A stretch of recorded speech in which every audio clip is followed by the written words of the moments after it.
Assalamualaikum warahmatullahi wabarakatuh.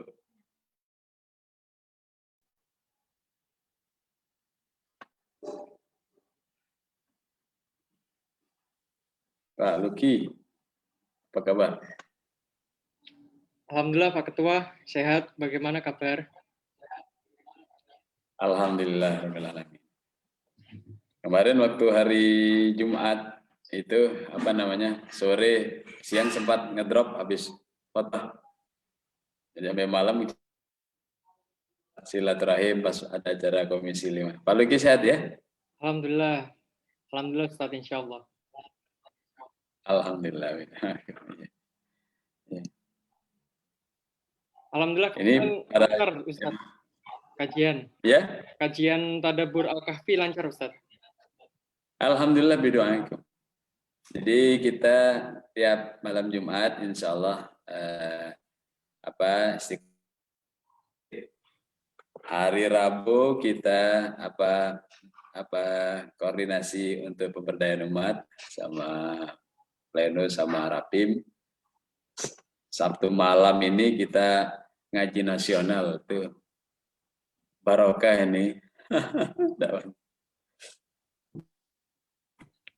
Moga-moga diberi kekuatan istiqomah. Pak Luki tinggal di mana, Pak? Saya di Pancoran, Ustaz. Pancoran, Jakarta Selatan. Oh, iya. Alhamdulillah. Kayaknya familiar saya tuh melihatnya. Nanti insya Allah silaturahmi di Bogor, Ustaz. Oh, monggo. Ditunggu. Insya Allah kita. Hari ini kalau hari Kamis kemarin kita ketemu sama kawan-kawan dari Sekolah Peternakan Rakyat. Jadi ini peternak-peternak ini se-Indonesia ini mau kerjasama dengan kampus, kerjasama dengan peternak-peternak yang Kementerian Pertanian. Itu mereka insya Allah bergabung pada kegiatan Komisi Pemberdayaan Ekonomi Umat. Kita membangun industri dari hulu ke hilir. Insya Allah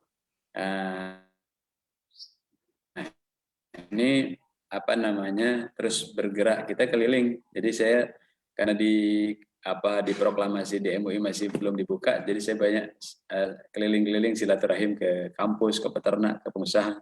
Moga-moga nanti ini sinerginya jadi kuat. Amin, insya Allah. Biar visi head to head dengan kartel ini bisa segera terwujud, Ustaz. Insya Allah. Tantolik fil masjid. Kemudian tadi pagi saya ketemu sama kawan-kawan yang dari peneliti karet ya, kebun karet kita itu. Jadi ini insya Allah nanti visi pemberdayaan ekonomi umat MUI ini kita bisa menjadi inisiator untuk kuatnya silaturahim petani, peternak, nelayan, para duafa Indonesia untuk kemudian kuat jadi tidak lagi tergantung pada kartel. Semua orang berhak punya bisnis, tapi kemudian kalau terjadi kezaliman itu kurang bijaksana.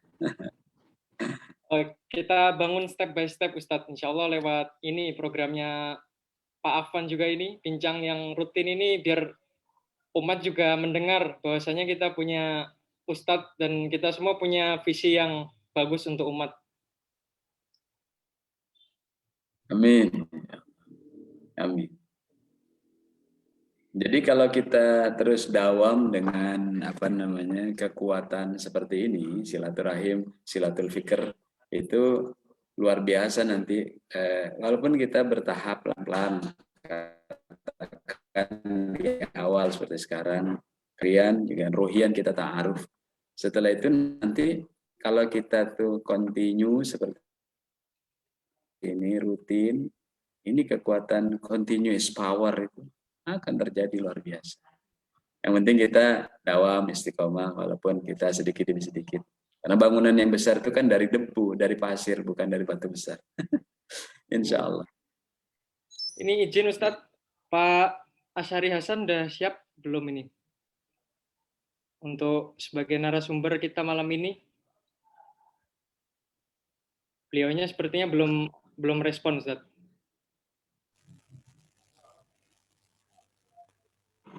Assalamualaikum. Iya. Alhamdulillah dari tadi sudah di sini, Mas. Alhamdulillah. 8. Ini menunggu komando Pak Afan berarti ya? Ya, bukan sebagai narasumber ini, sebagai ini aja fasilitator. Assalamualaikum. Waalaikumsalam. Ketua. Hasan. Ketua Aldi, Ketua. Pak Aldi, Tadi, Pak Akbar, sehat.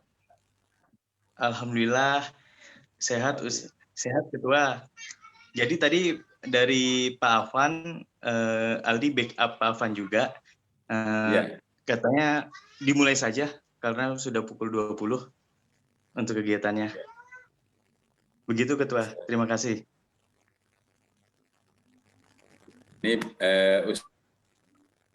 Ustadz Asari Hasan sudah siap kayaknya. Backgroundnya cakep banget itu. Boleh juga nanti kita dibikinin kayak gitu fotonya. Ini Kalah Bung Karno tuh sama fotonya Pak Asari Hasan. Enggak apa. Baik. Bisa kita mulai ya Pak Ketua? Mari silakan.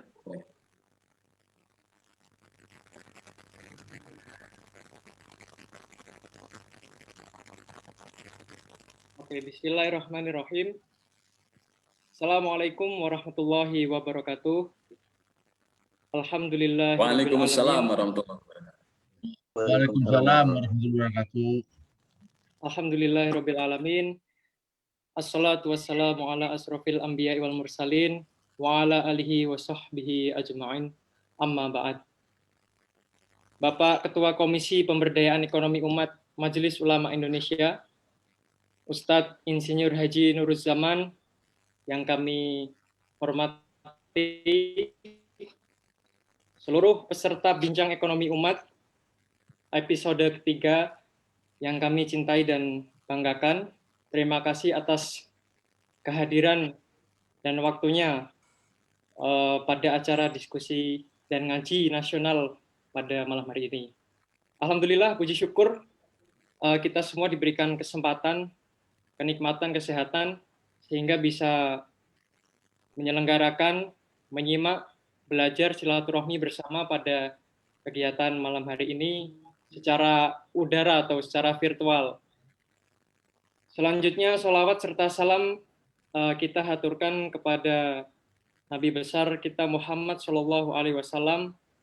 Semoga kita termasuk umatnya yang diakui sebagai umatnya dan menerima syafaat di hari kiamat nanti, insya Allah. Amin ya rabbal alamin.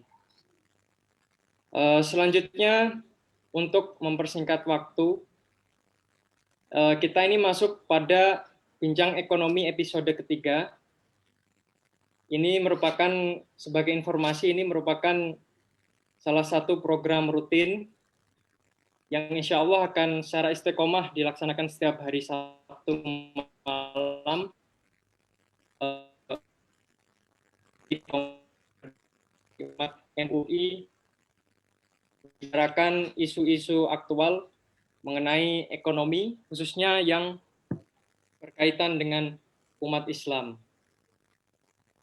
Kemudian yang akan menghantarkan diskusi kita pada malam hari ini, yang akan memimpin diskusi insya Allah akan hadir bersama kita, dan sudah hadir bersama kita Al-Mukarram Dr. Asyari Hasan, SHI MAGCM.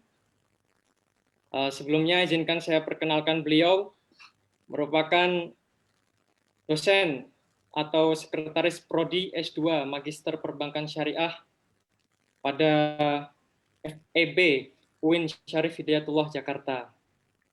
Nah, beliau ini selain akademisi, merupakan juga santri lulusan Pondok Pesantren Tebu Ireng, Jombang, Jawa Timur. Beliau nyantri mulai tahun 95 sampai 98, Masya Allah.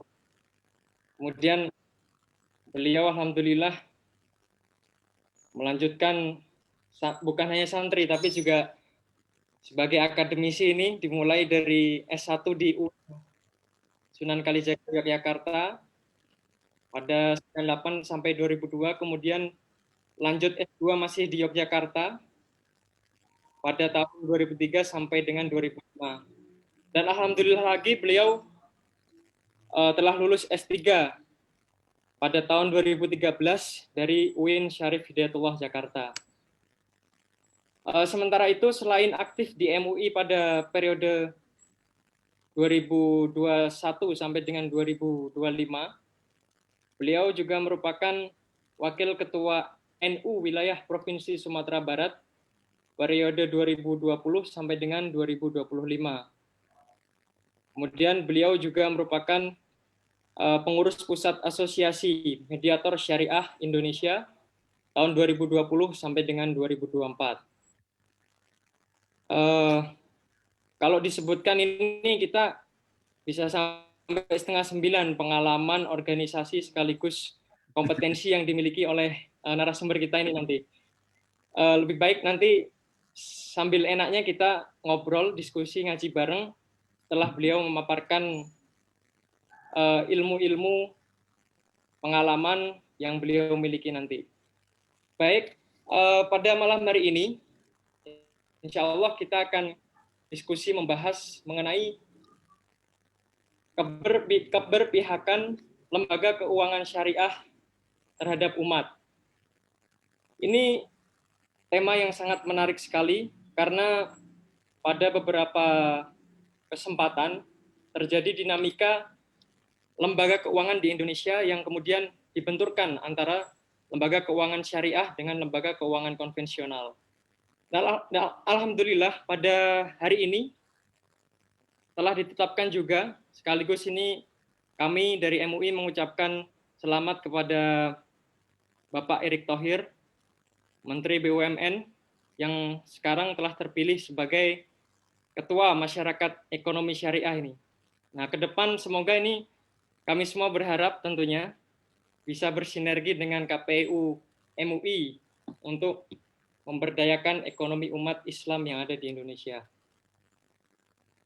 Selanjutnya, kami persilahkan saya sebagai moderator, Muhammad Khuluki Hidayatullah, anggota KPU MUI, kami persilahkan kepada Dr. Asyari Hasan untuk menyampaikan materi yang akan kita diskusikan pada malam hari ini.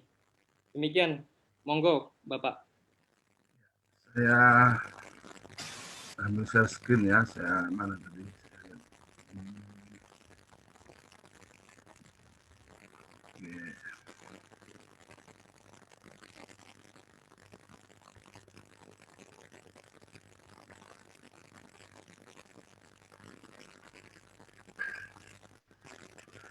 Assalamualaikum warahmatullahi wabarakatuh. Alhamdulillahilladzi ja'ala ad-dina ribatan matinan baina qulubil mu'minin wa amara bil ittihadi wat ta'awun wa naha 'anit tafarruq wat tanazu' fi kitabil karim. La ilaha illallah wahdahu la syarikalah wa asyhadu anna Muhammadan abduhu wa rasuluh. Sholli ala sayyidina Muhammad wa ala ali sayyidina Muhammad. Yang saya hormati Bapak Ketua Komisi Pemberdayaan Ekonomi Umat, Bapak Guru Zaman. Ya, semoga sehat selalu Pak. Kemudian para anggota MUI yang pada kesempatan ini hadir berdiskusi bersama-sama dengan kita. Kemudian yang saya hormati Bapak Luki, alhamdulillah sudah bertemu 2 hari yang lewat di Sahabat Kopi untuk mendiskusikan banyak hal dan baru pertama bertemu. Dan tentunya teman-teman yang dalam bincang-bincang ekonomi ini hadir.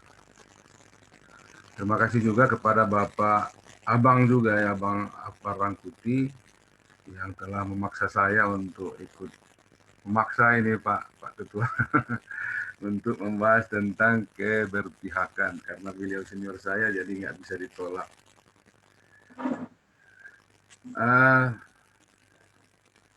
Mohon maaf, ini mungkin tidak pemateri ya karena saya lihat di sini nama-namanya nggak apa namanya. Sudah sering saya lihat ini orang-orangnya, hanya sekedar untuk pengantar diskusinya saja. Pertama, Bapak-bapak, Ibu-ibu rahimakumullah,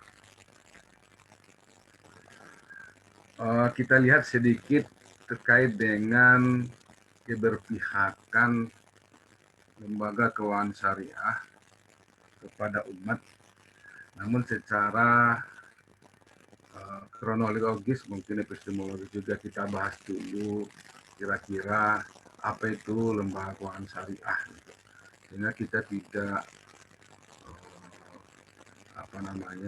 tidak awam tentang lembaga keuangan syariah itu. Pertama, Bapak-bapak, lembaga keuangan syariah itu tentunya ada bank dan non-bank. Dalam sejarah Indonesia, ini pertama kali mulai muncul di Indonesia adalah secara formal tahun 1991 yang dimulai dengan berdirinya Bank Muamalat. Nah, sekarang kita barangkali memang sudah pasti berada di tahun 2021 awal. Oleh karena itu, lebih kurang lembaga keuangan syariah di Indonesia ini lebih kurang 30 tahun. Sehingga ini dapat dikatakan sudah tidak muda lagi. Sudah tidak muda lagi. Sehingga selalu saja menarik untuk dikaji. Bahkan Bapak-bapak kebetulan saya hampir 2 kali seminggu itu menguji tesis ya. Pembahasan tentang peran, kemudian juga sumbangsi lembaga keuangan syariah, terutama perbankan itu sejauh mana sih terhadap ekonomi umat atau terhadap umat itu sendiri. Nah, sehingga yang paling menarik seperti apa sih progresnya? 30 tahun lembaga keuangan syariah di Indonesia ini progresnya seperti apa? Apakah dia melambat, apakah dia cepat, dan sebagainya. Sebagai salah satu contoh, ketika saya belajar S2 tentang perbankan syariah antara 2003 sampai dengan 2005, tahun 2020 ini ditargetkan oleh para stakeholder dan juga para ahli agar yang namanya perbankan syariah itu sudah market share-nya di Indonesia lebih dari 25%. Ternyata sampai hari ini naik turun antara 5,9, 6,1 itu aja bolak-balik. Nah, itu contohnya bagaimana progresnya. Kemudian apakah lembaga keuangan syariah tumbuh dan berkembang sesuai harapan? Apakah dapat mencapai target yang diharapkan?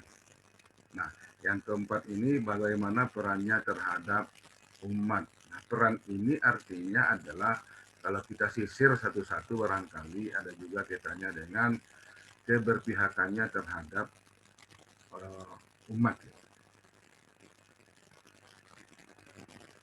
Lanjut Pak, yang pertama lembaga keuangan bank ya. Kalau yang ini data yang paling update bulan Oktober, tanggal 20 Oktober gitu.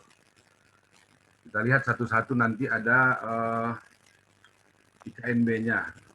Nah, bagaimana dengan bank syariah? Pertama, sampai hari ini jumlah busnya masih 14, aset sekitar 381 triliun, kantor 1958, tenaga kerja sekitar 49.000 orang. Kemudian UUS-nya ada sekitar 20, aset 183 triliun, kantornya 391, tenaga kerjanya 5311. Sementara WPRS jumlahnya 163, aset 1.135 triliun, pekerja 6.797, kantor 628. Nah, dari sini kelihatan Bapak-bapak kaum muslimin, total aset perbankan syariah untuk BUS dan UUS-nya sekitar 571 triliun. Ini yang paling update. Namun yang paling menjadi pertanyaan besar, ini berdasarkan penelitian mahasiswa saya Bapak-bapak, 93,22% atau 5.776 ya Pak ya. 57.768 dari 61.970 karyawan perbankan syariahnya merupakan lulusan umum. Dan hanya 6,78% atau 4.201 Pak yang berpendidikan ilmu ekonomi syariah. Dan hanya sekitar 2% atau 1.233 yang berlatar belakang ekonomi syariah.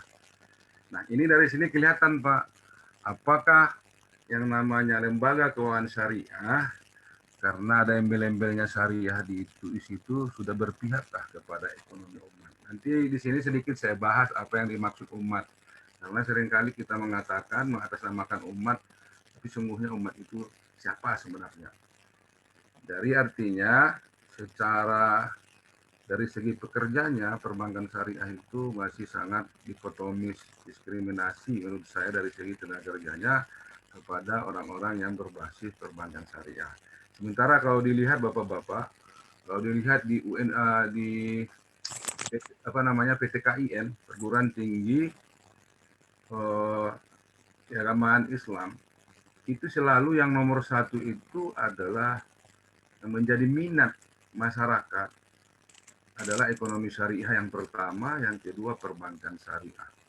Bahkan untuk UIN Jakarta untuk tahun 2020 itu mencapai untuk ekonomi syariah peminatnya sekitar 18.000 orang, sementara yang diterima hanya 160. Perbankan syariah mencapai 16.000. Nah, ini membuktikan bahwa sebenarnya masyarakat sudah positif lah terhadap itu, terhadap animo perbankan syariah, tetapi ternyata perbankan syariah tidak belum terbuka secara umum untuk kepada orang-orang yang alumni perbankan syariah. Selanjutnya Bapak-bapak,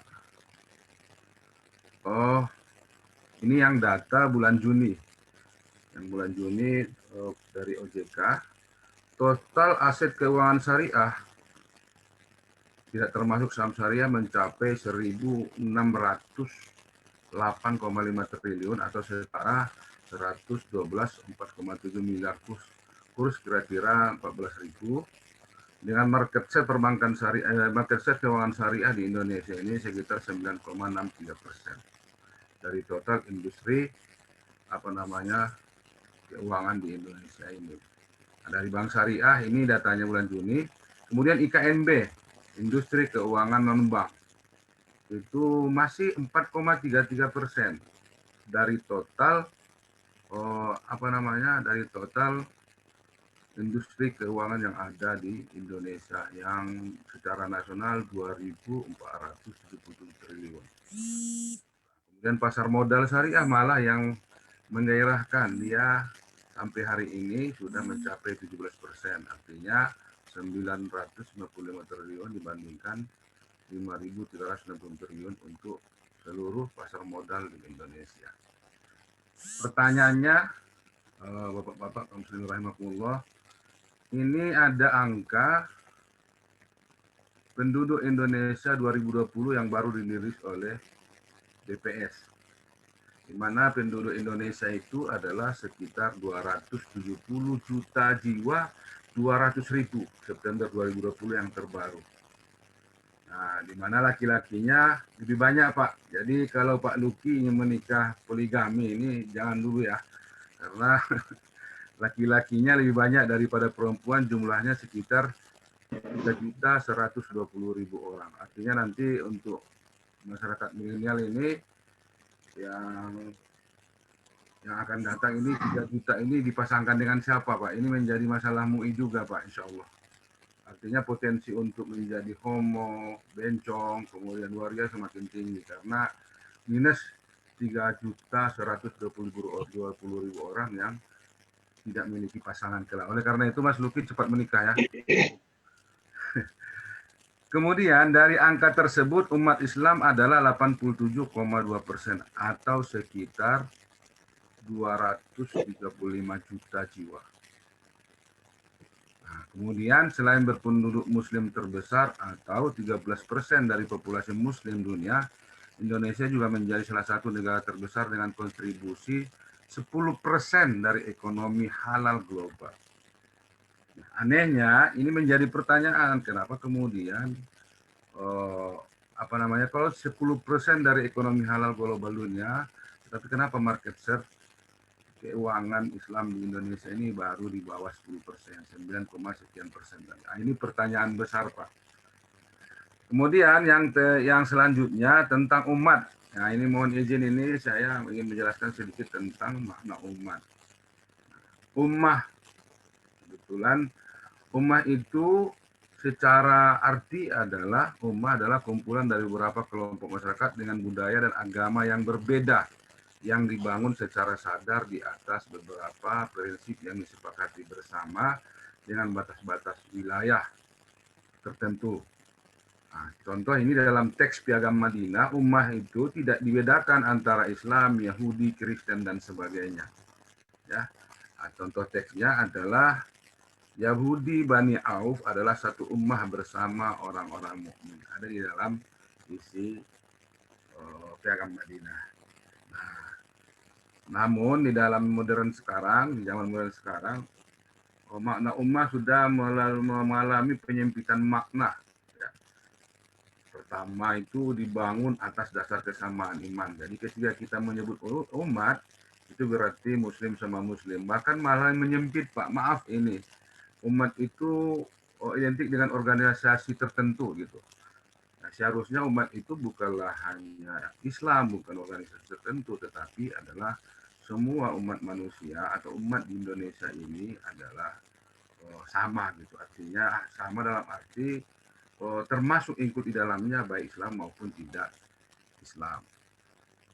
Kemudian oleh karena itu ketika kita membicarakan ekonomi umat, seharusnya sepanjang penelusuran saya itu tidak hanya terfokus kepada umat Islam saja, tetapi juga seluruh umat yang ada di dunia ini atau umat yang ada di Indonesia ini, tidak terbatas hanya iman saja dan juga tidak terbatas kepada suku tertentu. Oleh karena itu menurut saya ketika umpamanya ini saya diberikan judul ini, artinya keberpihakan daripada lembaga keuangan syariah kepada umat, itu artinya berarti adalah kepada seluruh rakyat Indonesia ini. Nah, pertanyaannya sekarang, dari penjelasan di atas tadi, LKS sudahkah berpihak pada umat? Dari data-data yang saya sebutkan, LKS sudahkah berpihak kepada umat? Nah, saya tidak kemana-mana, Bapak-Bapak. Pertama kita lihat dari segi survei literasi dan juga inklusi keuangan secara nasional dan juga syariah.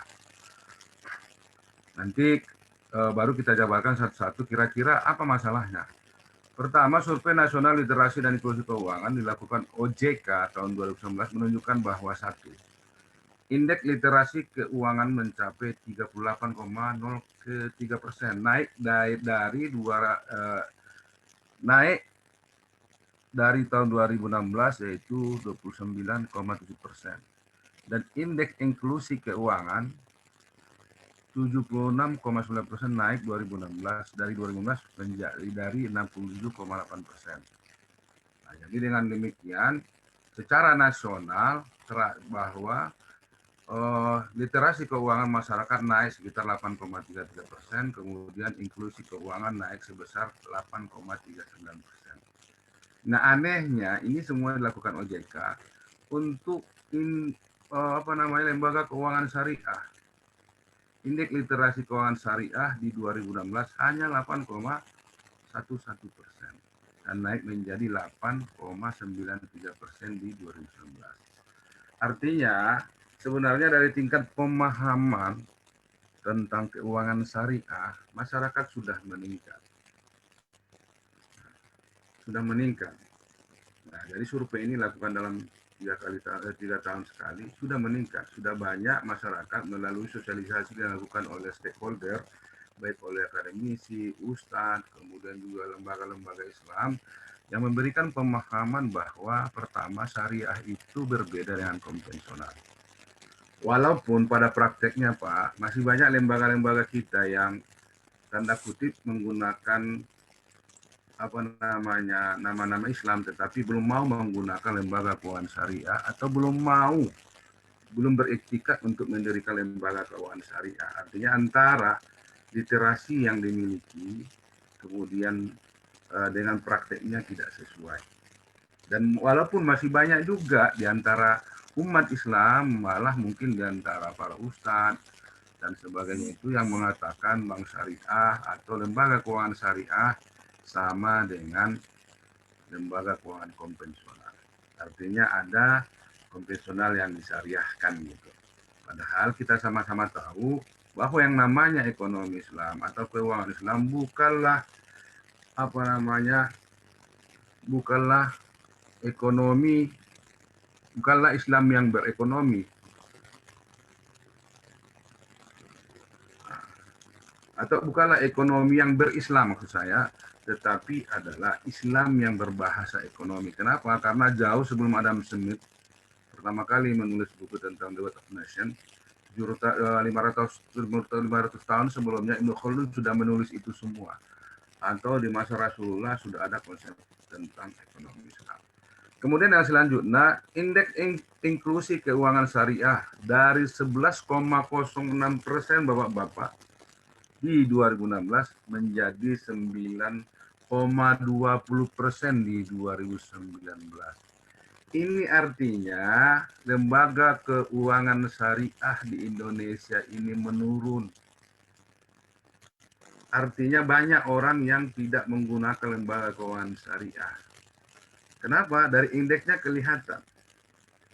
Nah, dari indeks inklusinya gitu.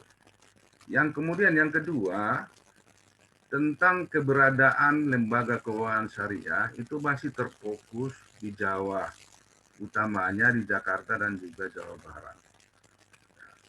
Sementara banyak sekali provinsi yang belum mendapatkan lembaga keuangan syariah, Pak. Tadi saya cek itu ada Papua dua-duanya belum. Kemudian Sultra belum. Dan beberapa provinsi yang lain belum ada di situ lembaga keuangan syariah. Barangkali ini mungkin salah satu catatan kita, Bapak Ketua, kita akan mengagendakan ini untuk pendirian lembaga keuangan syariah di provinsi-provinsi yang jauh barangkali, agar betul target pemerintah utamanya untuk meningkatkan inklusi keuangannya, baik itu inklusi keuangan syariahnya di daerah-daerah dan sebagainya itu. Nah, barangkali itu artinya dilihat dari ini masalahnya apa, Pak? Apa masalahnya? Kalau dilihat dari penelitian mahasiswa saya, yang pertama adalah selalu yang dipermasalahkan, yang pertama adalah bahwa bank syariah sama dengan bank konvensional. Kenapa?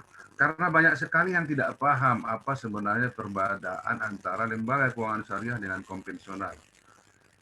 Nah, artinya dari sini kelihatan bahwa peran lembaga keuangan syariah kita tidak seberapa dibandingkan konvensional, dan keterpihakannya kepada masyarakat atau umat secara umum belum seberapa. Ini terlihat dari inklusinya ini, Pak. Semakin lama ternyata lembaga keuangan syariah semakin sedikit. Ini untuk indeks tahun 2016, 2019.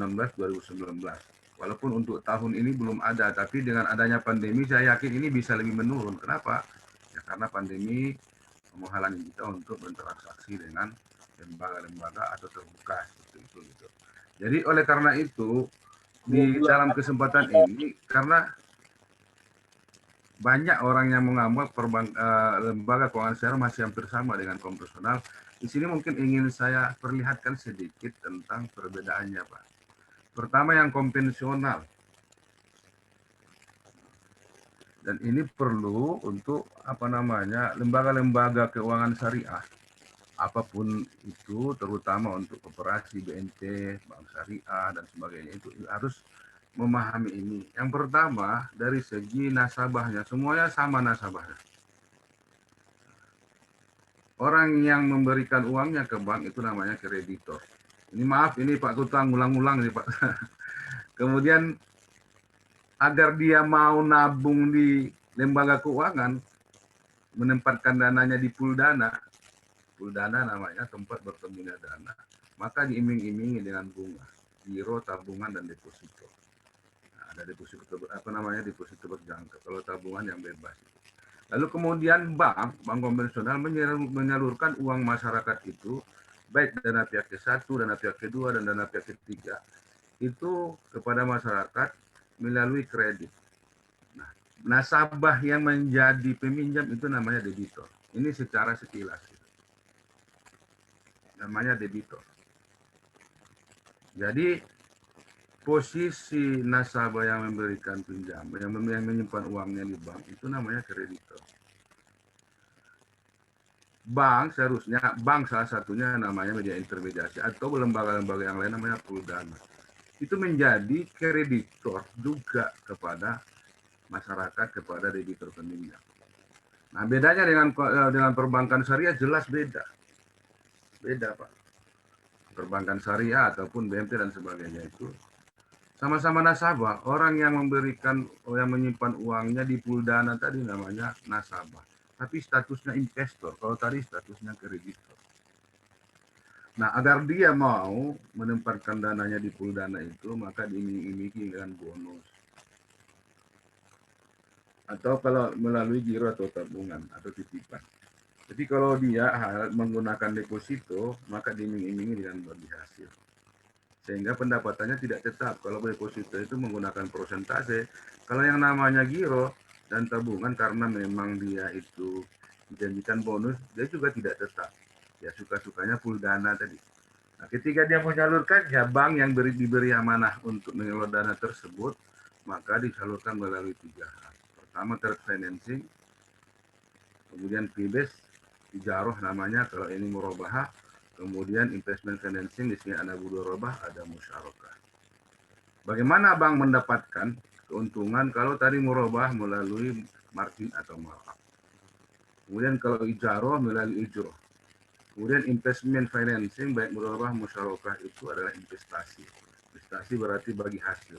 Nah, nasabah penerima uang yang diberikan oleh Puldana tadi, namanya nasabah tapi statusnya entrepreneur.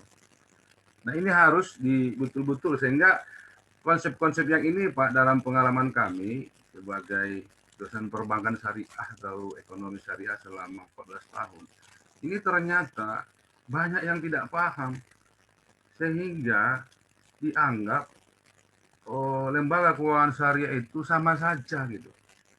Sama saja. Ya, bedanya cuma nama-nama di belakangnya berbeda gitu.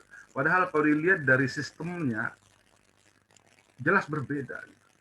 Jelas berbeda. Nah, ini yang perlu barangkali disosialisasikan kepada masyarakat. Sehingga yang namanya lembaga keuangan syariah itu betul-betul kelihatan keberpihakannya.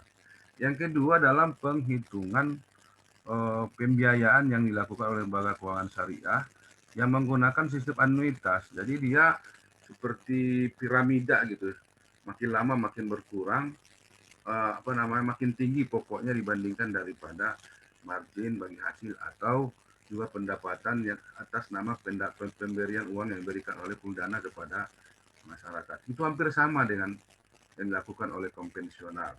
Jadi dia flat ya. Seharusnya perbankan syariah itu bagaimana caranya kalau sliding, Pak. Jadi berkurang pokoknya, berkurang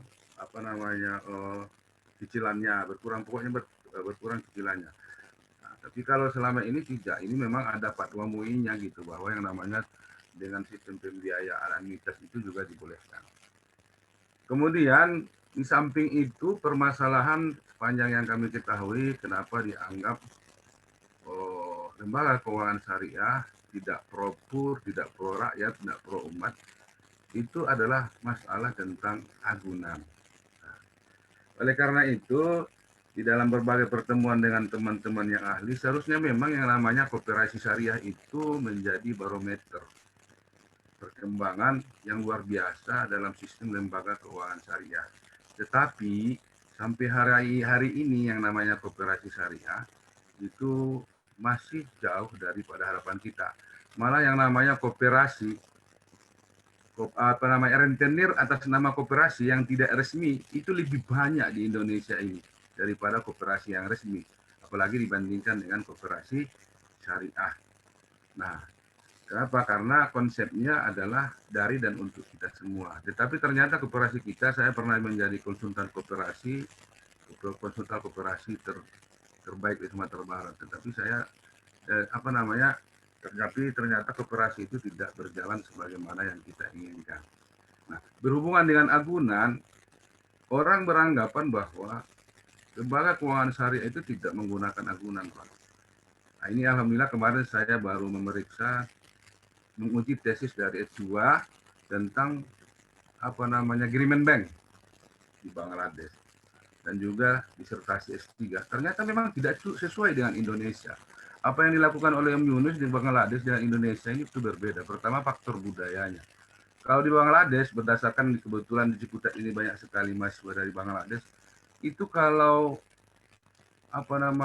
seorang laki-laki menikahi satu perempuan itu dianggap aneh, malah harus 2, 3 gitu. Indonesia ini sudah budayanya multikultur, ya kalau menikah itu cukup 1 gitu, kecuali bagian yang lain-lain gitu ya. Oleh karena itu dari segi tingkat kepercayaan masyarakat di perempuan di Bangladesh sangat tinggi karena mereka adalah dianggap sangat marginal. Sementara di Indonesia ini sudah tinggi kesetaraan antara laki-laki dengan perempuan. Sehingga dalam beberapa penelitian itu kurang cocok sebenarnya dilakukan sistem agreement bank itu. Oleh karena itu, kalau keuangan syariah kita, lembaga keuangan syariah kita itu ingin berkembang lagi di Indonesia ini, tentunya harus dicari formula baru yang berhubungan dengan pertama itu adalah tentang agunan tadi. Apalagi tingkat kemiskinan di Indonesia ini adalah 9,sekian% yang jumlahnya 26,4%, yang konon itu adalah 96% adalah umat Islam. Nah, kalau 96% umat Islam artinya mereka ini tidak punya yang agunan gitu. Sementara lembaga kita ini selalu labelnya adalah lembaga keuangan umat, Pak. Ini mungkin yang perlu kita pikirkan bersama-sama. Nah, dari situ pertanyaan tadi kembali kepada LKS sudahkah berpihak pada umat? Menurut saya sudah, tetapi tidak maksimal. Kenapa? Buktinya dari indeks literasi itu meningkat, tetapi indeks inklusinya secara nasional itu menurun. Tentunya kalau kita mayoritas umat Islam dan juga lembaganya lembaga umat Islam, tentunya seharusnya kita menggunakan itu. Tetapi kalau bapak-bapak mungkin melihat dari 60 PTKIN di Indonesia, perguruan tinggi keagamaan Islam di Indonesia, hanya sedikit yang menggunakan lembaga keuangan syariah, dalam tanda kutip perbankan syariah untuk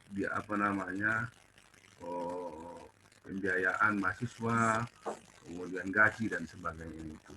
Nah, ini mungkin sesuai dari penelitian OJK itu. Dari literasinya kita meningkat, tetapi dari inklusinya kita berkurang. Barangkali itu saja Mas Luki untuk pengantar diskusi kita atau bincang kita pada malam hari ini. Kalau ada yang perlu didiskusikan, monggo. Terima kasih. Silakan Mas Luki.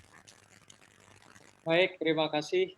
Syukron Pak Syari Hasan atas sharing ilmunya pada malam hari ini. Kemudian sebagai moderator saya ingatkan kembali bahwasanya kami buka sesi tanya jawab dan silahkan bagi para peserta bincang ekonomi umat pada episode ketiga ini yang ingin menanggapi atau ingin bertanya dengan narasumber Bapak Asyari Hasan, kami persilahkan. Tapi sebelumnya ini ada yang menarik, bahkan banyak yang menarik dibahas oleh beliau. Yang pertama tadi ini sangat memberikan pencerahan khususnya mengenai makna umat sendiri ini. Justru makna umat ini belum banyak dibicarakan dan bahkan belum ada kesepakatan bahwasanya umat itu sebagaimana ruang lingkupnya, kemudian definisinya seperti apa. Ini di Indonesia sendiri belum ada kesepakatan bersama atau mungkin dalam bentuk regulasi yang mendefinisikan makna umat itu sendiri. Tadi sudah dibahas kepada beliau dari beliau bahwasanya beliau memberikan ruang lingkup umat pada masa Nabi Muhammad SAW, sebagaimana Piagam Madinah waktu itu tidak dibedakan, bahwasanya umat itu tidak ada perbedaan antara masyarakat Muslim atau Yahudi atau dari latar belakang keimanan yang lain. Tapi pada masa modern justru mengalami penyempitan makna. Ini yang menjadi sorotan. Sekarang makna umat ini menyempit didasarkan pada kesamaan iman.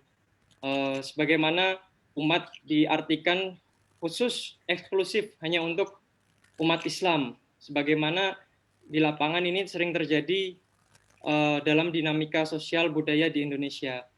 Kemudian beliau juga membahas bahwasanya negara kita ini memiliki potensi yang luar biasa sebagai negara mayoritas penduduk Islam di dunia.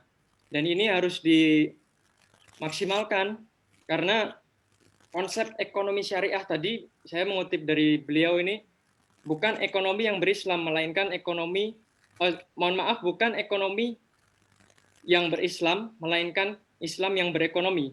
Begitu Ustadz ya. Ini menarik dan bisa menjadi pembahasan yang mendalam. Mungkin kulit-kulit yang tadi disampaikan oleh beliau bisa dikupas menjadi daging kalau kita menanggapi secara mendalam dan komprehensif pada malam hari ini.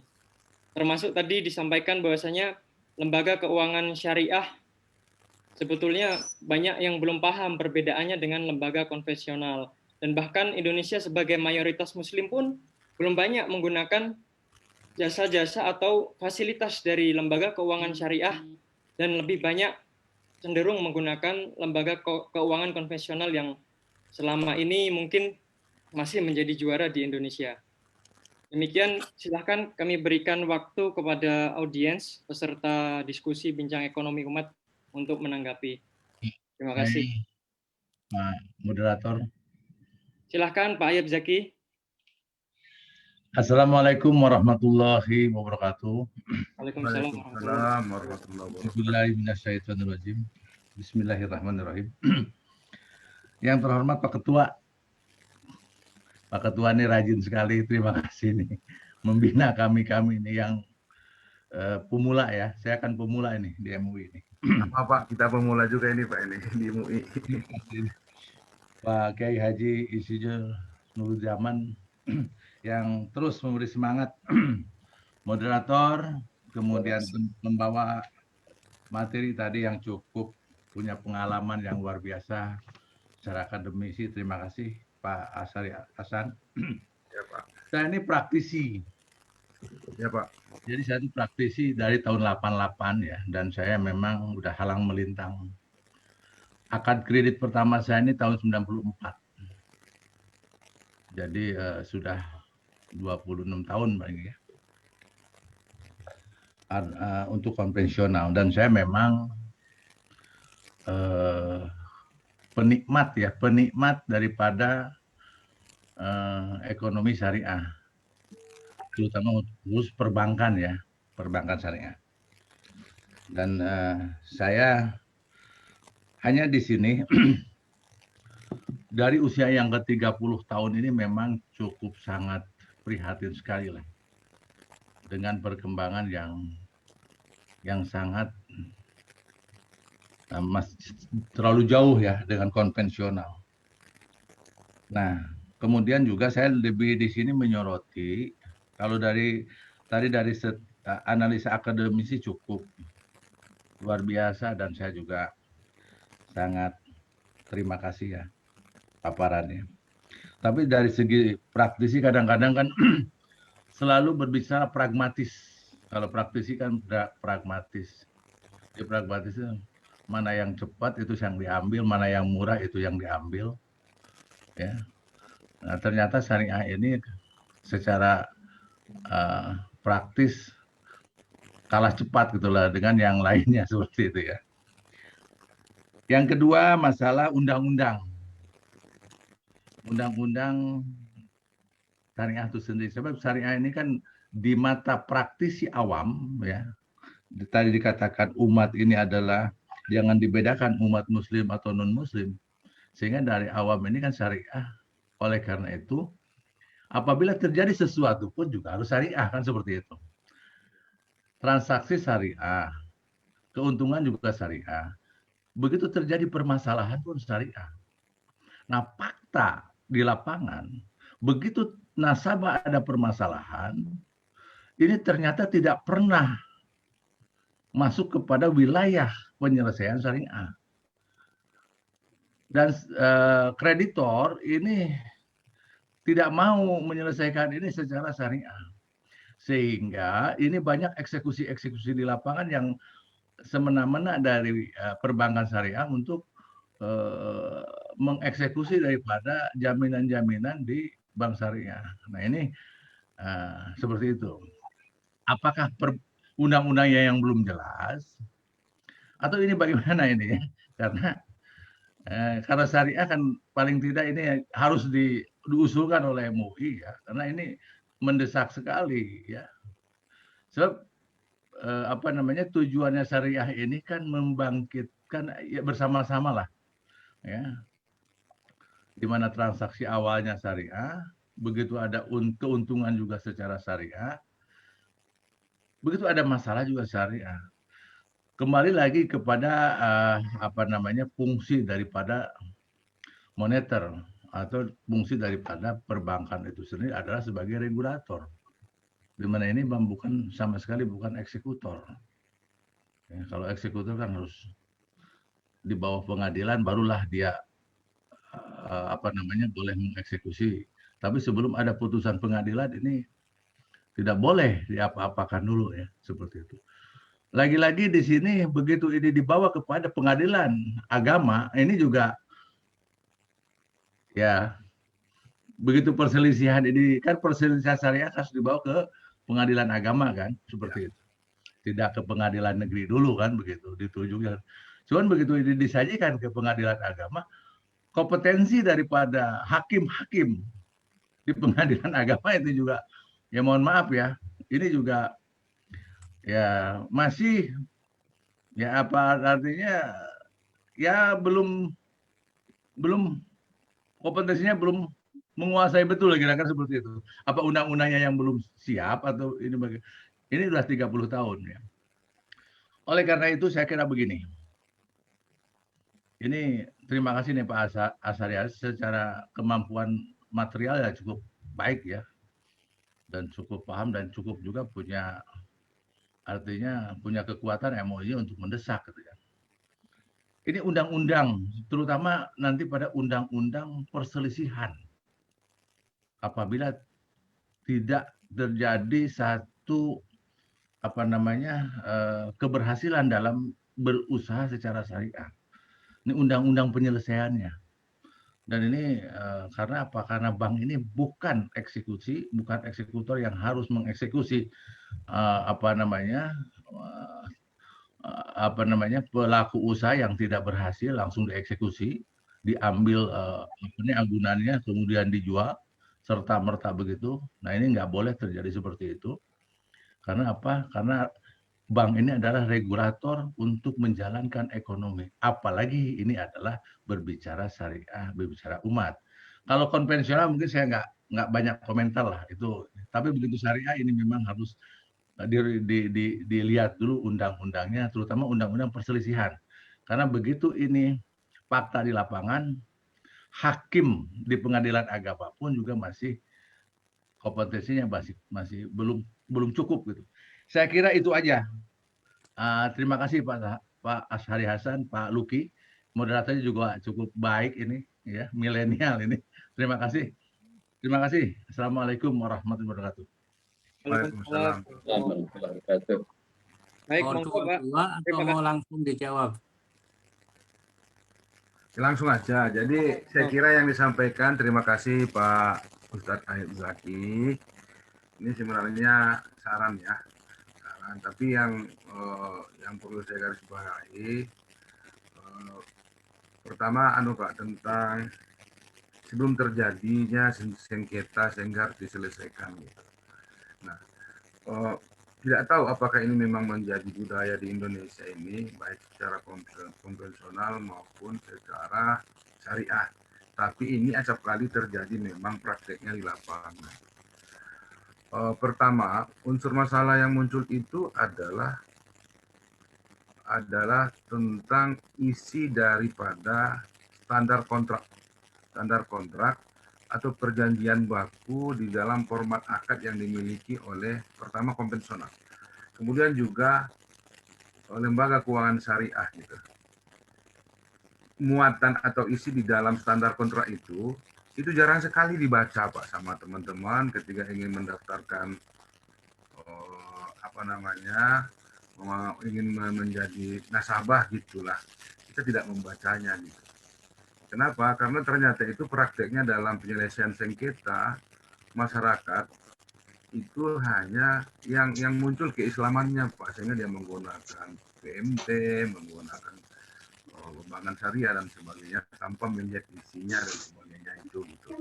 Banyak juga teman-teman saya ketika umpamanya membeli rumah tidak membaca isinya karena tebal banyak, sehingga akhirnya terjadi katakan wan prestasi yang harus diselesaikan di pengadilan.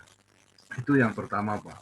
Yang kedua, standar kontraknya juga selama ini adalah sepihak oleh lembaga keuangan itu, baik konvensional maupun syariah. Sepihak dibuatnya Pak. Contoh, saya pernah menggunakan BMT dan juga di koperasi syariah, dan sekarang saya nabung di 5 bank syariah. Isi di dalam formulir pendaftaran atau perjanjian itu adalah sepihak yang dibuat oleh, tidak pernah memberikan opsi untuk tawar-menawar dengan kita. Nah, oleh karena itu, sebagai nasabah yang baik sesungguhnya itu harus kita baca. Nah, dan umumnya biasanya itu menjadi perjanjian baku, tidak ada tawar-menawar Pak dari perbankannya gitu. Nah, termasuk umpamanya tentang persentase bagi hasil, kemudian margin dan sebagainya. Nah, itu yang pertama. Yang ketiga, memang kalau secara hukum undang-undangnya sebenarnya Pak ini sudah baik gitu tentang penyelesaian sengketa gitu. Nah, ada prosesnya, bahkan di luar pengadilan ada prosesnya, dari legislasi, kemudian ada mediasi, ada yang lainnya sampai ke media arbitrase, dan terakhir baru kepada pengadilan kalau tidak menemukan kesepakatan. Gitu. Sudah ada sebenarnya peraturan itu Pak. Tapi memang ketika kemudian dibawa kepada ranah pengadilan agama, memang ini kendala sampai hari ini, bahwa tidak kompetensinya memang banyak yang belum memahami tentang ekonomi syariah atau keuangan syariah secara umum. Makanya biasanya Pak kalau diajukan ke pengadilan agama, itu yang paling dominan itu termasuk adalah saksi ahli untuk menjelaskan itu. Nah, mungkin itu saja Pak, terima kasih atas sarannya. Mungkin ini perlu dibahas juga Pak Nurul Zaman untuk tindak lanjut secara hukumnya. Terima kasih.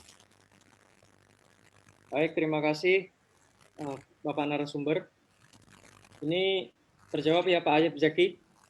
Iya, sudah terjawab. Penyelesaian sengketa ya Pak? Iya, terjawab Pak. Baik. Selanjutnya ini ada pertanyaan melalui chat ini dari peserta atas nama Irma. Ini izin saya bacakan ya Bapak. Ini dari beliaunya, terima kasih Bapak Asyari Hasan atas pemaparannya, sangat menarik. Berdasarkan data yang Bapak berikan, indeks literasi keuangan syariah meningkat, namun tingkat inklusi keuangan syariah malah menurun. Nah, kira-kira ini apa penyebabnya Pak? Apakah ada kepercayaan masyarakat Indonesia terhadap LKS yang juga ikut turun? Atau kemudian selain itu ada dari data yang Bapak berikan, kebanyakan pekerja lembaga keuangan syariah ini juga berlatar pendidikan umum. Apakah ini mempengaruhi praktik ekonomi syariah di Indonesia yang sudah sesuai dengan prinsip-prinsip syariah yang berlaku? Sebelumnya Pak, izin, ini saya juga mau menanggapi dari data Ketua OJK. Justru beliau ini menyebutkan bahwasanya lembaga keuangan syariah ini justru lebih tough atau lebih tangguh dalam menghadapi pandemi COVID-19 yang sudah berlangsung kurang lebih 1 tahun ini. Bahkan beliau menyebut bahwa kinerja keuangan syariah justru lebih baik dibandingkan lembaga keuangan konvensional. Ini diukur dari nilai aset, realisasi kredit, hingga likuiditas perbankan syariah. Ini mungkin juga sekaligus, Pak, ada kaitannya dengan pertanyaan Ibu Irma ini tadi, Pak. Mungkin demikian, Bapak. Silakan, Pak. Ya, oke. Terima kasih kepada Bapak yang bertanya tadi itu. Saya jawab apa yang disampaikan Lucky dulu. Saya juga percaya tingkat ketahanan lembaga keuangan syariah sangat tinggi. Tapi kalau dibandingkan persentasenya hanya 6% dibanding 94%, lembaga keuangan syariah tidak seberapa. Tidak seberapa. Yang kecil dengan yang besar lah, tidak seberapa.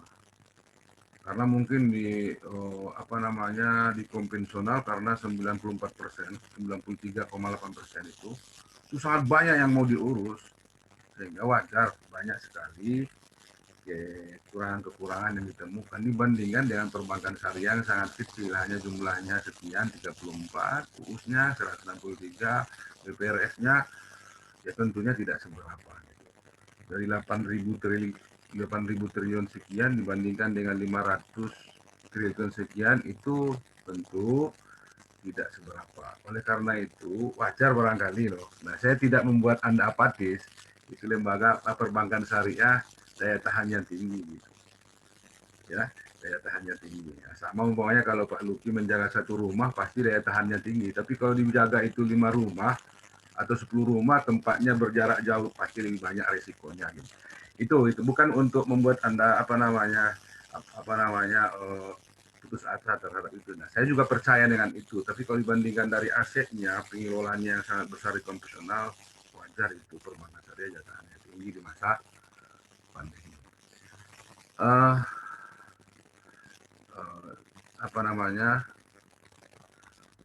Pertanyaan tadi, kenapa kemudian tingkat literasi meningkat, inklusinya menurun?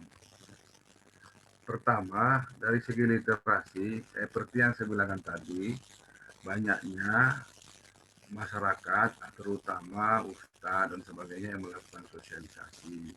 Kemudian juga lembaga keuangan syariah juga melakukan sosialisasi. Kemudian juga banyaknya lembaga-lembaga pendidikan yang membuka jurusan-jurusan untuk itu. Sehingga tingkat pemahaman masyarakat tentang ekonomi Islam, keuangan syariah, yang berembel-embel syariah semakin tinggi. Makanya Pak, lalu kenapa kemudian tingkat inklusinya menurun? Nah, ini pertanyaan mendasar kita. Ternyata seperti halnya barangkali ini saya mungkin terlalu radikal lah mengatakan ini. Banyak di antara umat Islam sholat itu berdosa kalau ditinggalkan. Puasa itu berdosa, Ramadan ya kalau ditinggalkan. Dia tahu tetapi dia tidak kerjakan. Ya saya buktikan tadi dari 60 PTKIN negeri, coba Bapak lihat datanya berapa yang menggunakan perbankan syariah. Ada yang menggunakan perbankan syariah sekaligus konvensional. Dalam uang dana-dana yang kecil menggunakan bank syariah. Dana-dana yang besar menggunakan konvensional. Alasannya apa? Masalah akses dan sebagainya. Alasannya apa lagi? Perbankan syariah perbankan konvensional memberikan fasilitas yang luar biasa. Mungkin juga dengan bonus-bonusnya yang banyak dibandingkan perbankan syariah. Nah, ini yang tanda tanya kita sebenarnya. Saya juga mempertanyakan itu, Pak. Mempertanyakan kenapa inklusinya itu menurun. Nah, itu adalah indikator bahwa masyarakat berkurang dalam menggunakan lembaga keuangan syariah. Loh, kenapa asetnya meningkat? Walaupun ya istilahnya meningkatnya step by step sedikit-sedikit. Karena orang yang sudah suka dengan lembaga keuangan syariah, dia yakin dengan itu, makin lama dia menempatkan dananya di situ. Sehingga orangnya berkurang, tetapi kualitas dananya meningkat.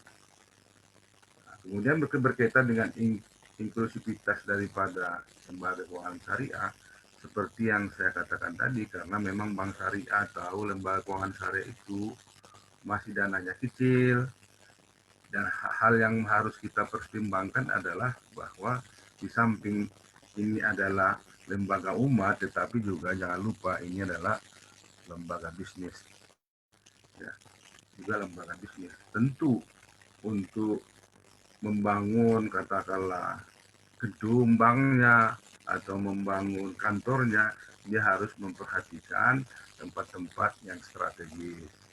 Nah, sehingga karena terfokus ke situ, akhirnya luput untuk menempatkan kantornya, gedungnya di tempat-tempat yang katakanlah dalam tanda kutip mayoritas Islam. Kenapa? Karena pendirian bank itu bukan hanya dari segi domain culture-nya, dominasi budaya dalam tanda kutip, atau domain religionnya, dominasi agamanya, tetapi dilihat sejauh mana keinginan atau minat masyarakat untuk menggunakan lembaga keuangan syariah itu. Nah, kira-kira gitu, Mas. Kira-kira seperti itu. Dan ini memang menjadi tugas kita semua, mungkin termasuk dari MUIPA. Nah, kenapa ini seperti itu gitu ya. Dan menjadi masalah nasional sebenarnya gitu. Menjadi masalah nasional. Sehingga saya kira kita harus turun lapangan langsung dan ikut serta di sini untuk terlibat untuk mengembangkan lembaga keuangan syariah. Dan cara yang paling mudah adalah mulai hari ini gunakan lembaga keuangan syariah. Seperti saya itu, Pak, maaf, ini setiap mahasiswa yang saya ajari untuk syarat lulus harus membuka rekening bank syariah. Itu syarat lulus saya bikin, Pak. Kalau tidak saya luluskan. Nah, kenapa saya lakukan itu? Hanya itulah cara saya untuk membantu perkembangan ekonomi atau keuangan syariah. Terima kasih, moderator. Ya. Luar biasa, Bapak narasumber. Beliau ini dosen yang cukup dicintai mahasiswa. Kemarin mana tahu kamu dari mana tahu. Beliau ini pas beliau juga sedang ada ini diskusi sekaligus bimbingan dengan mahasiswa pasca sarjana. Dan saya mendapat testimoni langsung dari mahasiswanya ini. Memang beliau dosen yang sangat inspiratif lah. Termasuk tadi juga secara langsung beliau aplikasikan ke dalam kehidupan akademis, beliau mewajibkan untuk menggunakan lembaga-lembaga keuangan syariah yang ada di Indonesia. Ini hal yang positif yang bisa kita terapkan justru secara sederhana untuk bagaimana membangun supaya lembaga keuangan syariah ini bisa semakin berpihak terhadap umat yang telah didefinisikan tadi, bahwasanya umat pada dasarnya adalah tidak ada perbedaan dasar keimanan, yang berarti umat itu sendiri adalah rakyat atau bangsa Indonesia.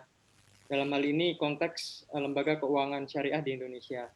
Kemudian ini ada pertanyaan sepertinya, ini ada yang mau menanggapi, Ustadz, dari Pak Bahri Rahman Musa ini. Pak Musa, silahkan.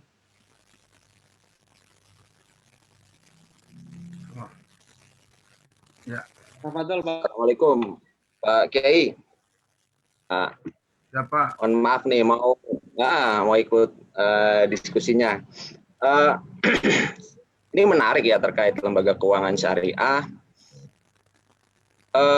Saya bukan akademisi ya, cuman memang praktisi. Saya pernah bekerja di Pegadaian kurang lebih sekitar 7,5 tahun, yang konvensional ya. Yang konvensional, terus saya juga pernah di PJS kan, jadi pejabat pimpinan cabang kurang lebih 2 bulan di yang syariah ya. Jadi saya bisa membedakan nih antara pegadaian konvensional dengan pegadaian syariah. Pada teknisnya memang kemudian ada perbedaan dalam penyebutan. Kita ini kan selama ini kan berdebatnya kan apakah pemahaman syariah ini bisa diterima atau bisa ditangkap oleh masyarakat umum dan bisa menggantikan peran konvensional. Selama ini kalau saya melihat malah orang tidak antusias terhadap syariah itu dikarenakan banyak produk-produk syariah itu yang, maaf ya, saya ngomong apa adanya ya di forum ini, banyak produk syariah yang hanya ganti kulit dari produk konvensional. Nah, sehingga kemudian orang sama aja gitu kan. Karena saya kebetulan berkecimpung di Pegadaian ya, di lembaga keuangan non bank itu. Jadi akhirnya mereka menganggap ya mending nggak apa-apa ke konven. Nah, yang kedua selain pemahaman, terus juga ada stigma bahwa sama aja. Yang kedua itu juga banyak hal yang ini terus terang juga banyak hal yang di syariah itu lebih tinggi secara hitung-hitungan. Baik kemudian permasalahan bagi hasil, kemudian apapun lah, itu malah lebih tinggi ketimbang konven secara hitung-hitungan. Nah, ini untuk di masyarakat Indonesia yang ya saya memahaminya, pemahaman agamanya majemuk ya, itu masih sulit diterima karena memang sentimentalnya masih belum dapat. Nah, ini kemudian nyambung dengan rencana Menteri BUMN yang kalau yang saya baca itu per tanggal 1 Februari akan dimulai operasional penggabungan BUMN syariah itu 3 bank BUMN yang syariah. Cuman tugas kita sekarang nih itu bakal bisa lebih besar sesuai keinginan, masuk 10 besar laba BUMN, bisa lebih besarkah penetrasinya, atau jangan-jangan hanya penggabungan semata, seremonial semata, 3 bank ini biar seolah-olah bisa menandingi konvensional. Karena jujur konvensional ini penetrasinya jauh lebih dalam, jauh lebih mengena juga di masyarakat. Nah, saya juga membaca yang roadmap-nya KNKS beberapa hari ini, itu juga peran BMT ini juga belum match dengan peran lembaga keuangan besarnya. Jadi di atas itu masih berbeda, di bawah juga teknisnya masih berbeda. Saya juga tadi mendengarkan pemaparan Pak Kiai bahwa dibilang disamakan dengan yang di Bangladesh ya kalau nggak salah ya, yang di Bangladesh Garment Bank. Nah, apakah ini kan sudah dilakukan ya sebenarnya sama teman-teman BMT atau teman-teman koperasi di daerah. Nah, bisa nggak BUMN syariah ini menggabungkan sistemnya itu disamakan dengan teman-teman di BMT di lapangan? Karena justru saya lebih melihat, karena studi S1 saya tentang BMT syariah ya. Jadi saya justru melihat ini lebih ngena ketimbang bank. Nah, kan perbedaan selama ini kan kalau bank konven kan nggak pernah menyentuh masyarakat yang non bankable. Nah, bisa nggak nih BUMN syariah, lembaga keuangan syariah khususnya ya, itu nyentuh nggak nih orang-orang yang bankable nih, yang non bankable, yang nggak bisa diterima sama bank, baik mungkin dari persyaratan apapun, yang mungkin nggak bisa diusul dan sebagainya, bisa nggak diwadahi? Nah, mungkin itu ya Pak Kiai, saya bertanya. Terima kasih. Assalamualaikum warahmatullahi wabarakatuh. Waalaikumsalam warahmatullahi. Silakan Pak untuk ini Pak narasumber menanggapi. Ya, jadi terima kasih Pak. Tentang masalah produk, memang itu perbankan syariah masih banyak mengadopsi daripada konvensional ya, masih banyak sekali. Tapi bukan berarti sama, Seperti yang saya sebutkan, katakanlah di Indonesia ini perbankan syariah baru ada sekitar 30 tahun, sementara di dunia ini baru 50 tahun. Sedangkan bank konvensional itu sudah sekitar 400 tahun. Artinya sudah mengakar itu berdarah daging yang namanya konvensional. Nah, jadi kalau diteliti dari awal, dari segi produk-produk, kalau menurut penelitian dilakukan oleh beberapa tokoh kita, itu sebenarnya produk-produk itu bersumber dari Islam. Tapi lalu kemudian dikonvensionalkan, diubah sedikit, dan seakan-akan menjadi milik orang Barat. Yang kemudian kita adopsi menjadi sebuah permasalahan. Nah, ini permasalahannya adalah katakanlah peperangan tentang siapa yang mendominasi dan berkuasa, Pak. Jadi itu sekedar pengetahuannya. Tapi memang zaman modern sekarang perlu banyak yang harus disesuaikan dengan Islam. Kenapa? Karena Islam itu juga memiliki konsepsi.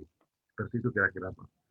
Kemudian yang kedua dari segi angka-angka, memang bank syariah itu kalau dilihat hitung-hitungan, karena kita tidak harus sama-sama memahami bahwa bank syariah itu juga lembaga bisnis, bank konvensional juga lembaga bisnis. Yang membedakan adalah syariah itu dananya sedikit, kemudian bank komersial banyak. Nah, kenapa dalam segi angka lebih tinggi? Karena kita memulakan opsi tawar-menawar, Pak.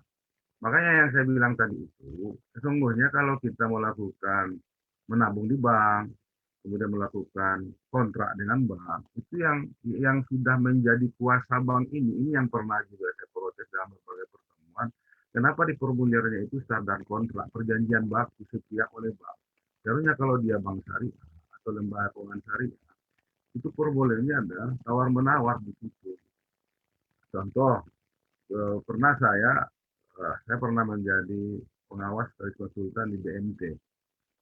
Sudah dipatok, Pak, itu. Masa perjanjian murabahah, kontrak murabahah, itu dipatok antara 20 sampai 40%. Seharusnya kan 20-nya nggak ada, seharusnya patokannya 0 sampai 40%. Lalu dikatakan orang itu, walaupun saya konsultannya, lah 20 itu adalah batas minimal keuntungan yang harus dimiliki oleh BMT, Pak. Sementara 20 sampai 40-nya itu untung-untungan, katanya seperti itu gitu loh. Nah, seharusnya kalau ini syariah adalah 0 sampai 40. Makanya Pak, kalau Bapak-bapak ingin bertransaksi dalam arti baik itu murabah akadnya atau musyarakah mutanafisah, dan harus dipahami betul kapan dia menjadi baik, kapan dia musyarakah mutanafisahnya dan sebagainya, harus dipahami sehingga nanti betul-betul menjadi kontrak yang syar'i. Nah, kira-kira seperti itu, Pak. Jadi masalah lebih mahal atau tidak, memang inilah yang tadi perlu ditingkatkan literasi pemahaman kepada masyarakat. Kalau kami, Pak, di akademisi selalu mengatakan, andaikan umpamanya daging sapi itu harganya 100.000 dan babi 50.000, apakah kita harus memilih babi? Karena memang ke surga itu tidak mudah. Kira-kira seperti itu, Pak. Dan namun literasinya perlu dijelaskan gitu loh. Tapi yang namanya kita ini kadang-kadang orang beragama ini ya selalu mencari yang mudah gitu kan, yang mudah saja. Tapi kalau memang dasarnya adalah keyakinan iman dan Islam, ya pasti kita memiliki yang syariahnya, karena kita tidak melihat mahal atau tidaknya, tetapi lebih kepada Islam atau tidak. Kemudian merger, tentang merger, Pak, yang jelas dengan adanya merger ini, wilayah pasar kita akan luas. Artinya kalau selama ini Bank Mandiri Syariah, BRI Syariah hanya mencakup nasional dan tidak bisa menjangkau pasar internasional, terutama terhadap kontraktor yang besar yang menggunakan uang triliunan, puluhan, dan sebagainya. Nah, itu bisa di-cover dengan modal yang besar yang dimiliki oleh bank yang merger dari 3 bank itu. Sehingga ketika ada dan pengusaha-pengusaha besar dari luar negeri, katakanlah dari Arab Saudi, dari Uni Emirat Arab dan sebagainya, itu ketika bertransaksi di Indonesia ini yang menggunakan bank syariah mampu di-cover oleh bank yang merger tadi. Itu harapannya kira-kira seperti itu gitu. Nah, mungkin memang nanti prakteknya di lapangan ini yang sama-sama kita tunggu gitu, Pak. Nah, mudah-mudahan saja ini sesuai dengan yang kita inginkan. Kemudian juga akan banyak nanti akan menambah variasi produk. Produknya semakin banyak. Bukan hanya melulu yang ada di Indonesia ini, karena secara internasional lebih banyak produk-produk yang dimiliki oleh perbankan syariah, sehingga orang luar juga dapat menggunakan itu. Kemudian juga akan dapat meningkatkan efektivitas pengawasan daripada bank oleh otoritas jasa keuangan dan sebagainya. Kira-kira seperti itu, Pak. Jadi harapannya sebenarnya dengan adanya ini, dan kalau saya secara pribadi setuju dengan merger ini, Pak, karena akan bisa menjangkau pasar internasional, bukan hanya lokal di Indonesia saja. Sehingga diharapkan pertumbuhan perbankan syariahnya sangat cepat. Gitu. Toh di Indonesia ini kita selalu saja, Pak, sudah 2 tahun loh, Pak, 5,9%, 6%, balik lagi 5,96%. Nah, itu aja bolak-balik gitu. Kalau mengharapkan pangsa pasar Indonesia sepertinya dalam 10 tahun yang akan datang kita hanya tetap seperti itu, Pak. Tapi kalau dengan adanya merger ini, dengan dana aset yang dimiliki oleh bank yang merger ini di atas 200 triliun, saya kira nanti perkembangan bank syariah akan lebih besar dan karena jangkauannya semakin luas dan produknya juga akan lebih variatif. Gitu. Oke, tadi ada juga Pak tadi pertanyaan yang saya lupa jawab. Kalau pegawai bank di bank syariah itu lebih banyak yang dari konvensional daripada yang alumni perbankan syariah. Mahasiswa saya Pak, ada juga yang kerja di bank syariah, bagian CS itu jurusan bahasa Arab. Ada juga yang jurusan sastra Arab. Saya nggak habis mikir gitu. Ada juga yang mahasiswa mahasiswa saya itu ya jurusannya katakanlah jurusan umum tapi di kampus juga, tapi kerjanya di bank syariah. Artinya profesionalisme perbankan syariah itu tentu berkurang. Kenapa? Nah, kenapa itu bisa masuk gitu loh? Artinya kalau konsepsi dalam ekonomi Islam selalu kan adalah al-adalah, gitu. Keadilan Pak. Kemudian maslahah. Gitu. Ternyata tidak dijalankan. Kok bisa masuk gitu loh? Artinya tingkat kejujuran, keadilannya tidak bagus.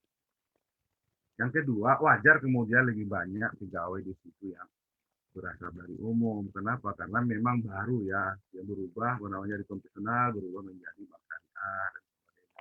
Itu wajar. Tetapi kok jaraknya terlalu jauh gitu. Hanya sekitar 1000 sekian yang betul-betul dari alumni perbankan syariah. Nah, apakah ini berpengaruh terhadap kinerja bangsa? Ya jelas.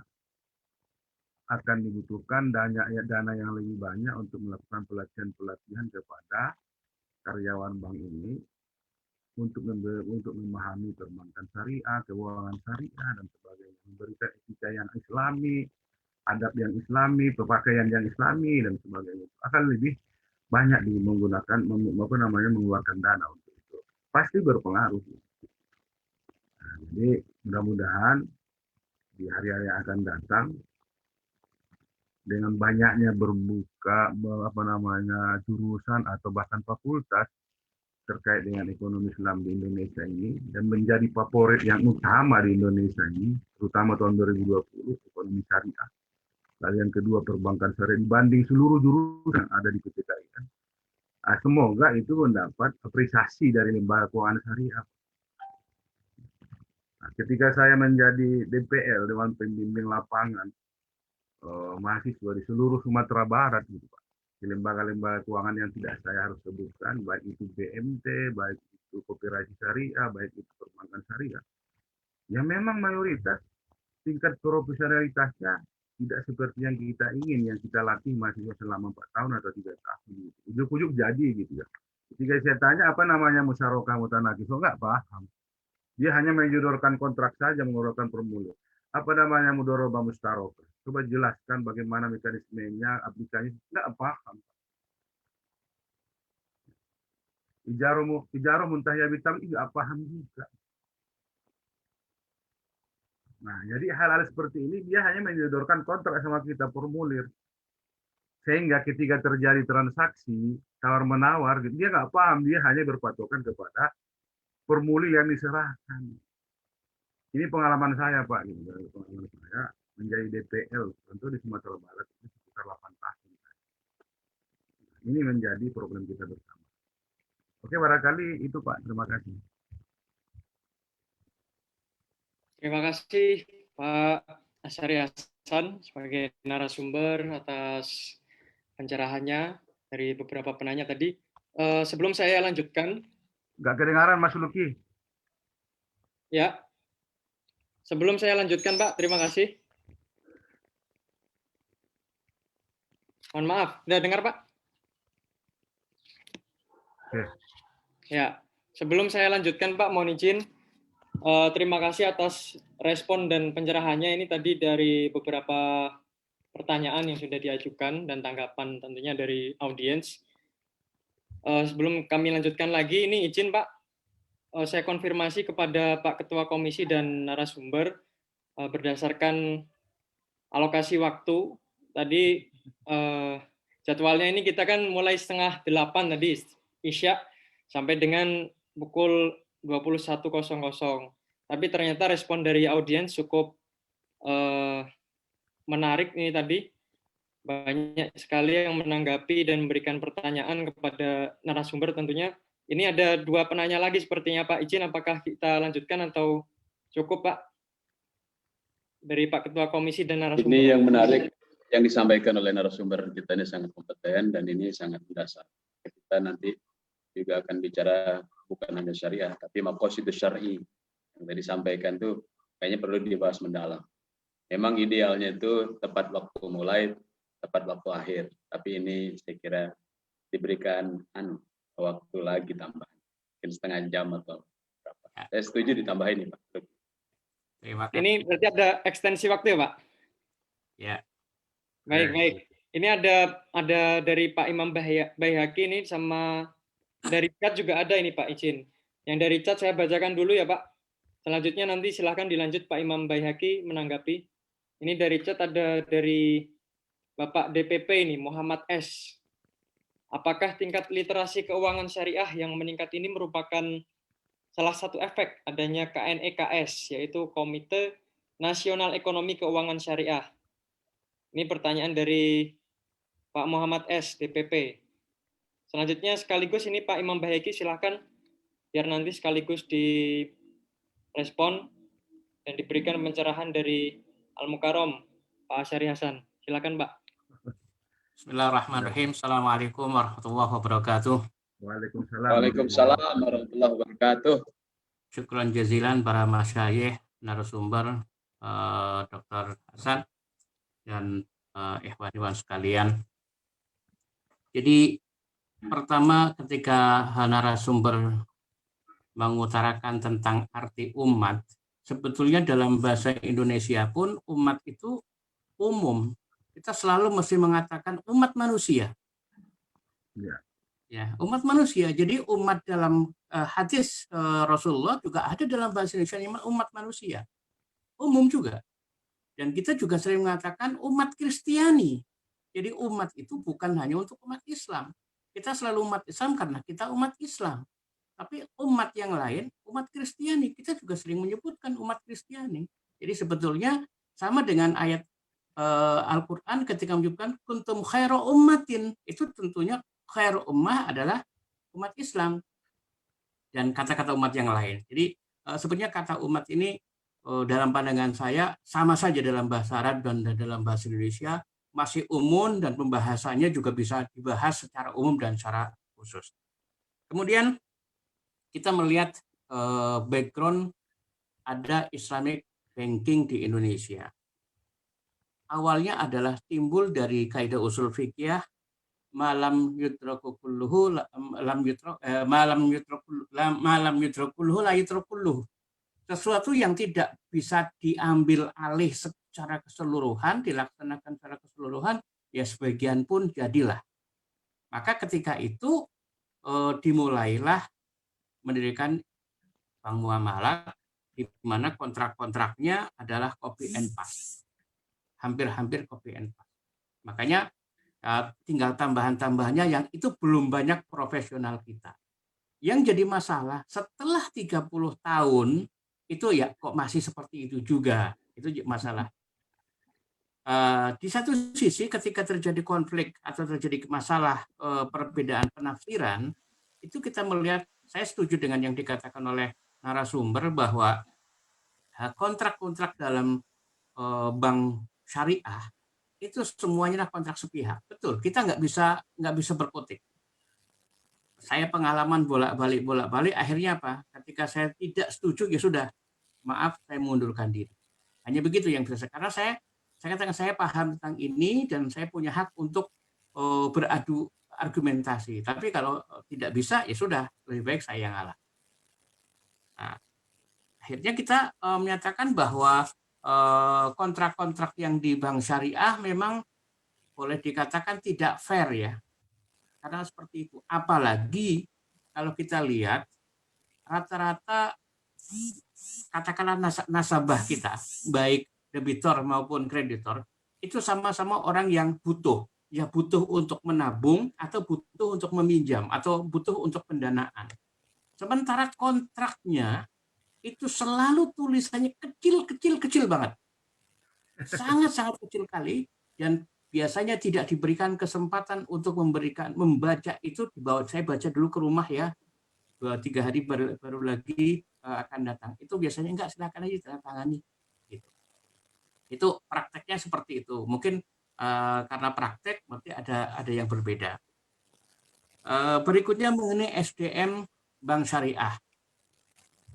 Dari 10-15 tahun yang lalu itu digembor-gemborkan bahwa bank syariah itu sangat membutuhkan SDM. Akhirnya apa? Beberapa universitas, beberapa sekolah tinggi membuka jurusan Islamic Banking. Tetapi yang masuk ke situ itu bukan orang-orang yang punya komitmen dan punya capability atau intelektual yang lumayan tinggi. Jadi berdasarkan pengalaman ternyata ketika masuk bank secara akademik itu nilainya jauh dengan orang-orang yang dari UI misalnya. Saya sebut sekalian sebuah lembaga yang bonafit lah, UI atau IPB lah gitu kan. Jadi kalau ada 2 orang yang daftar, satu alumni dari Islamic Banking atau fakultas apalah gitu dari Islamic Banking, yang satu lagi dari pertanian, tapi yang dibutuhkan adalah hal-hal yang berkaitan dengan manajemen, akan dipilih bukan orang dari bank syariah. Karena apa? Tingkat analisanya jauh berbeda antara orang-orang dari bank syariah dengan orang-orang yang sekolah di umum ini. Yang dilakukan akhirnya apa? Silahkan aja sekolah-sekolah atau perguruan tinggi mendirikan fakultas, mendirikan jurusan, mendirikan kekhususan Islamic Banking, tapi hampir semua Islamic Banking punya training center, di mana ketika mereka rekrut tenaga kerja, tidak peduli lagi apakah mereka dari Islamic Bank, dari sekolah perbankan Islam atau bukan, yang penting nilai mereka bagus, kemudian seleksi bagus, mereka direkrut, setelah itu di training. Akhirnya apa? Tidak matching antara perbankan yang butuh tenaga kerja dan lembaga pendidikan yang bisa mensuplai tenaga kerja. Itu mengenai SDM. Kemudian masalah yang timbul, betul, ini berkaitan lagi dengan para hakim dan hakim biasanya juga termasuk para hukum. Jarang sekali yang punya latar belakang ekonomi Islam. Sangat jarang. Hukum iya memang, tapi bukan ekonomi Islam. Jadi dalam fikih ini kan banyak. Ada fikih muamalah, ada fikih munakahat. Yang fikih munakahat banyak sekali. Tapi ketika berbicara fikih muamalah memang sedikit. Akhirnya konflik-konflik yang terjadi antara nasabah dan bank ya diselesaikan dengan cara tidak semestinya. Arbitrase misalnya bisa dilakukan, tasalluh bisa dilakukan, kemudian kita akan kembali merujuk kepada kontraknya, ternyata kontraknya memang copy paste dari bank konvensional, hanya ditambah-tambahi stempel bahwa itu syariah. Maka permasalahan Islamic Banking ini sebetulnya lumayan ribet, lumayan rumit kita menghadapinya, dan kalau kita melihat salah satu yang akan menjadi bahasan kita di Pokja 1 adalah bagaimana lembaga keuangan syariah ini bisa boleh dikembangkan lah gitu. Artinya dikembangkan, diberdayakan supaya ketika mereka berdaya itu quote and quote tidak mendolimi. Saya lihat kalau sudah ada konflik maka yang menang mesti akan bank. Karena apa? Banknya memang melihat ini loh sesuai dengan kontraknya. Kalau sudah dengan kontrak, ya gitu, akad bainahuma itu kan menjadi hukum. Saya kira itu share saya, mungkin karena sama-sama di Komisi 1, insya Allah jauh nanti bisa dikomunikasikan lagi, lebih bermanfaat untuk kita semua. Assalamualaikum ajmain, wabillahi taufiq hidayah. Assalamualaikum warahmatullahi wabarakatuh. Waalaikumsalam warahmatullahi wabarakatuh. Pak Luki boleh nanggapi. Silakan Pak Komisi, Ketua Komisi, silakan. Pak Ustadz. Jazakallah khairan. Ini tadi yang disampaikan oleh Pak Kiai Imam Baihaqi ini mendasar. Namun demikian yang disampaikan oleh Dokter itu saya kira data-data yang bagus, valid juga dan menjadi bahan pertimbangan. Terlepas bahwa ada 3 mazhab di dalam lembaga keuangan syariah ini.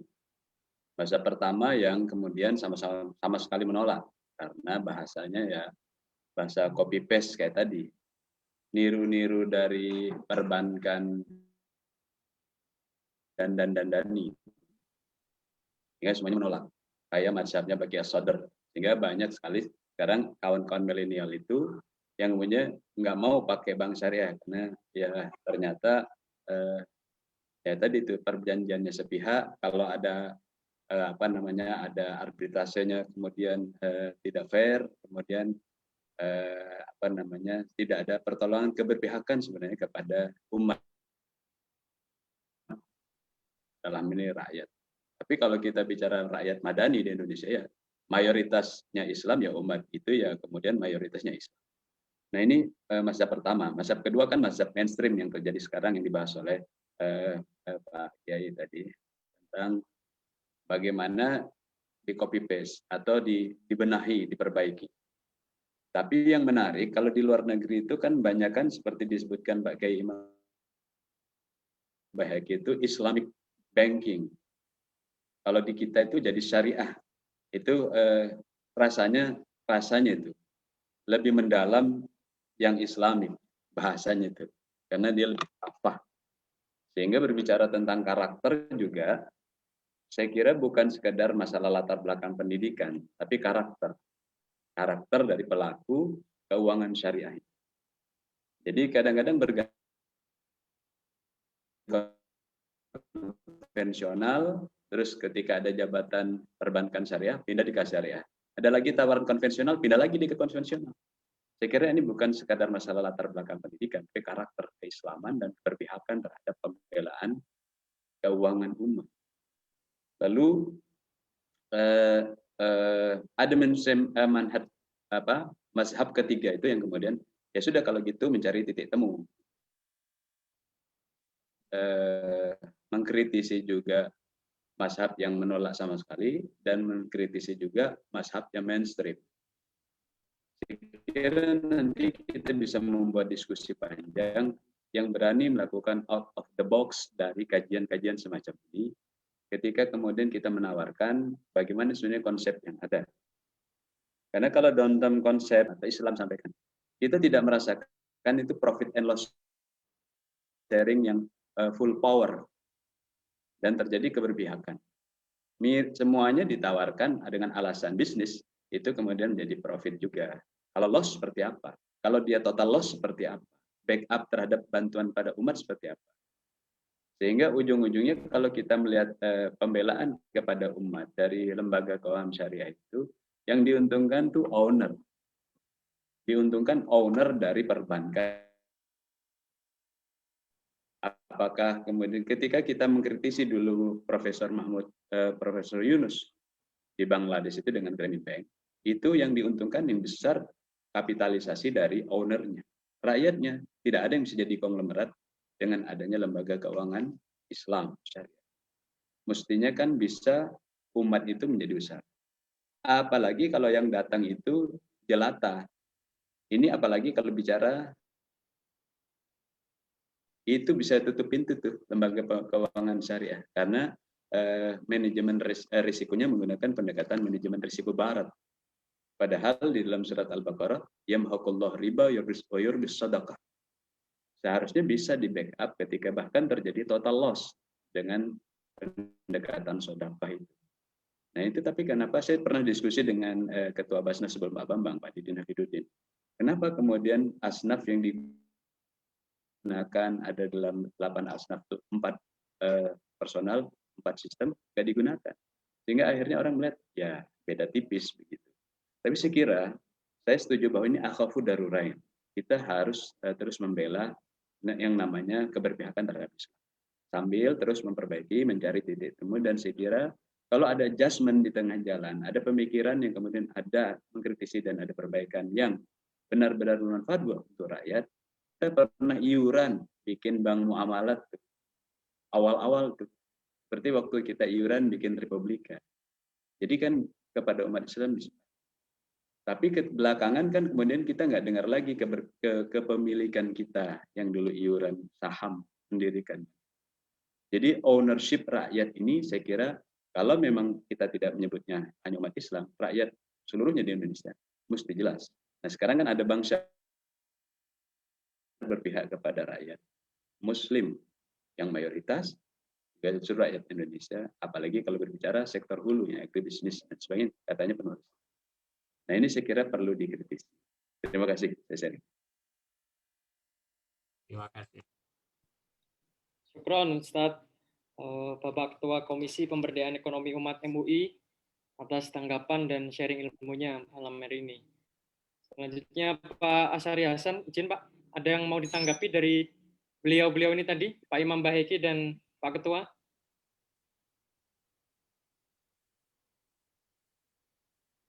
Maaf Pak Asyari Hasan, sepertinya ada gangguan sinyal beliau ini. Kayaknya ada gangguan, Pak Luki. Pak Asyari Hasan, kelihatannya ada gangguan. Baik Pak. Sebelum kita lanjutkan lagi, ini apakah masih ada pertanyaan atau tanggapan dari audiens yang lain? Kami persilahkan.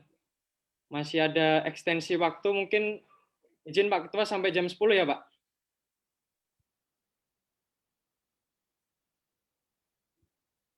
Bahagi itu. Ini sudah pukul 21.40. Ada wirid-wiridnya kayak Bahagi sama kayak Asep. Nah, beliau sudah datang lagi. Iya. Silakan Pak Asyari Hasan. Udah kelihatan ya? Halo? Ya, sudah. Jelas, suaranya jelas. Ini nggak tahu kenapa ini Pak. Aduh, ini kayaknya sinyal. Oke Pak, terima kasih. Apa yang disampaikan oleh Syekhul Kabir Imam Baihaqi, beliau ini luar biasa ini. Ya, jadi konsepnya memang mala yutroku kullu la yutroku kullu atau al-ahkamu biwasailihi gitu kira-kira. Jadi contoh yang paling ini menarik Pak adalah tentang uang. Jadi ini mungkin biar sama-sama kita ketahui. Uang itu uang kertas. Jadi uang kertas itu dilihat dari segi produksinya, itu kan haram ya. Kenapa? Karena nilai nominal dengan nilai intrinsiknya nggak sama gitu. Kalau bapak-bapak lihat uang dolar atau mungkin uang rupiah lah yang 100.000 itu uang untuk modal untuk membuatnya Pak, itu hanya sekitar 4%, paling banyak itu. Malah kalau dolar yang $1 itu hanya 0,0%. Sementara untuk mendapatkan uang 100.000 Pak, saya itu harus S1, S2, S3 itu biar dapat kerja gitu loh Pak. Nah artinya harus banding tulang dan itu tidak adil. Lalu kemudian dari segi distribusinya itu juga menggunakan bunga. Nah, itu kira-kira. Jadi, namun kita tidak bisa lepas dari uang. Kenapa? Karena alhamdulillah biwasa ini tanpa uang kita tidak bisa menjalankan ekonomi. Yang kedua, ma la yutroku kullu la yutroku kullu. Sesuatu yang belum kita lakukan secara maksimal dengan sistem Islam jangan ditinggalkan semua, Pak. Nah, begitu juga dengan perbankan syariah. Begitu juga dengan lembaga keuangan syariah. Kalau pendapat yang paling ekstrim, selama kita menggunakan uang dengan cara-cara penzoliman tadi, ada namanya seknorasi ya, selisih antara uang dengan nominalnya itu masih zolim. Padahal di Al-Quran disebutkan la ta'kulu amwalakum bainakum bil batil kira-kira seperti itu. Kemudian tentang SDM sumber daya manusianya. Memang ini perlu ditata, Pak. Nah, memang tidak semua di perbankan syariah itu harus syariah. Karena harus ada juga sarjana hukum, harus ada juga tentang sarjana yang lainnya bagian teknik gitu ya. Tetapi yang jadi masalah kok mayoritas, malah yang seharusnya tidak mayoritas kok menjadi mayoritas.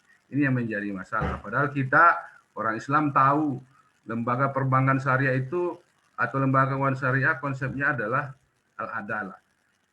Kita paham idza wusidal amru ila ghairi ahli fantazirus sa'ah. Ini jangan-jangan menjadi masalah. Kemudian yang disampaikan oleh Bapak siapa tadi itu tentang Kenex. Alhamdulillah dengan adanya Kenex mungkin barangkali ini adalah salah satu kesempatan yang luar biasa dalam hal pengembangan lembaga keuangan syariah. Karena apa namanya presiden langsung turun dan semuanya turun gitu. Tapi kalau dilihat orang-orang yang di bawahnya itu juga mungkin begitulah pilihannya seperti itu. Saya tidak bisa menyampaikannya kira-kira seperti itu. Gitu.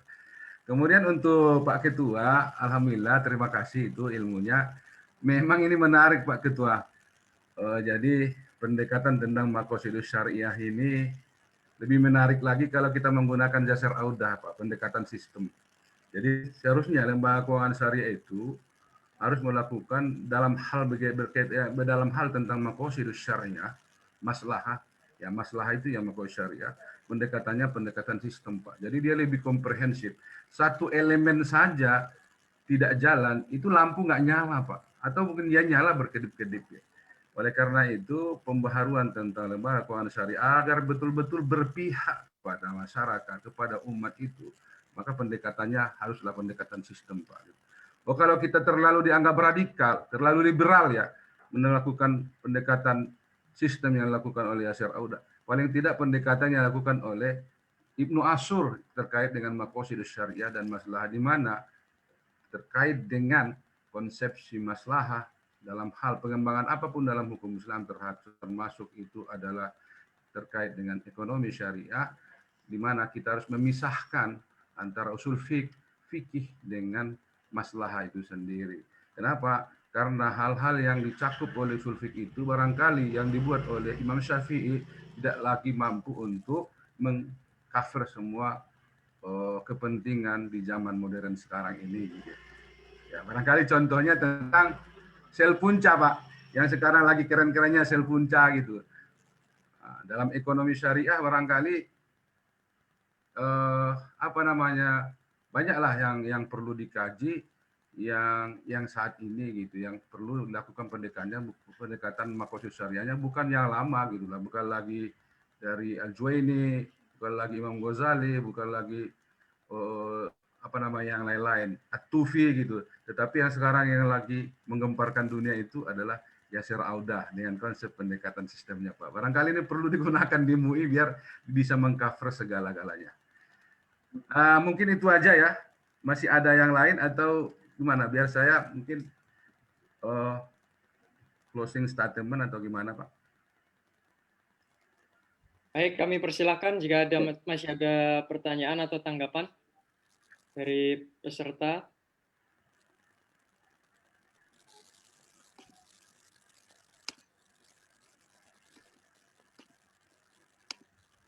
Kalau izin Pak, ini beberapa kesimpulan ini yang bisa kita ambil dari diskusi kita Bincang Ekonomi Umat episode 3 ini. Yang pertama, tadi dari narasumber menjawab tema pada diskusi malam ini, apakah lembaga keuangan syariah ini sudah berpihak kepada umat atau belum? Dan jawaban beliau ini tadi, secara konsep dan praktik sudah berpihak kepada umat. Namun tentunya keberpihakan tersebut masih perlu dioptimalkan. Nah, kalau boleh saya simpulkan dari berbagai tanggapan, termasuk dari peserta diskusi, sebetulnya ini bisa kita jawab dengan konsep Islam sebagai rahmatan lil alamin.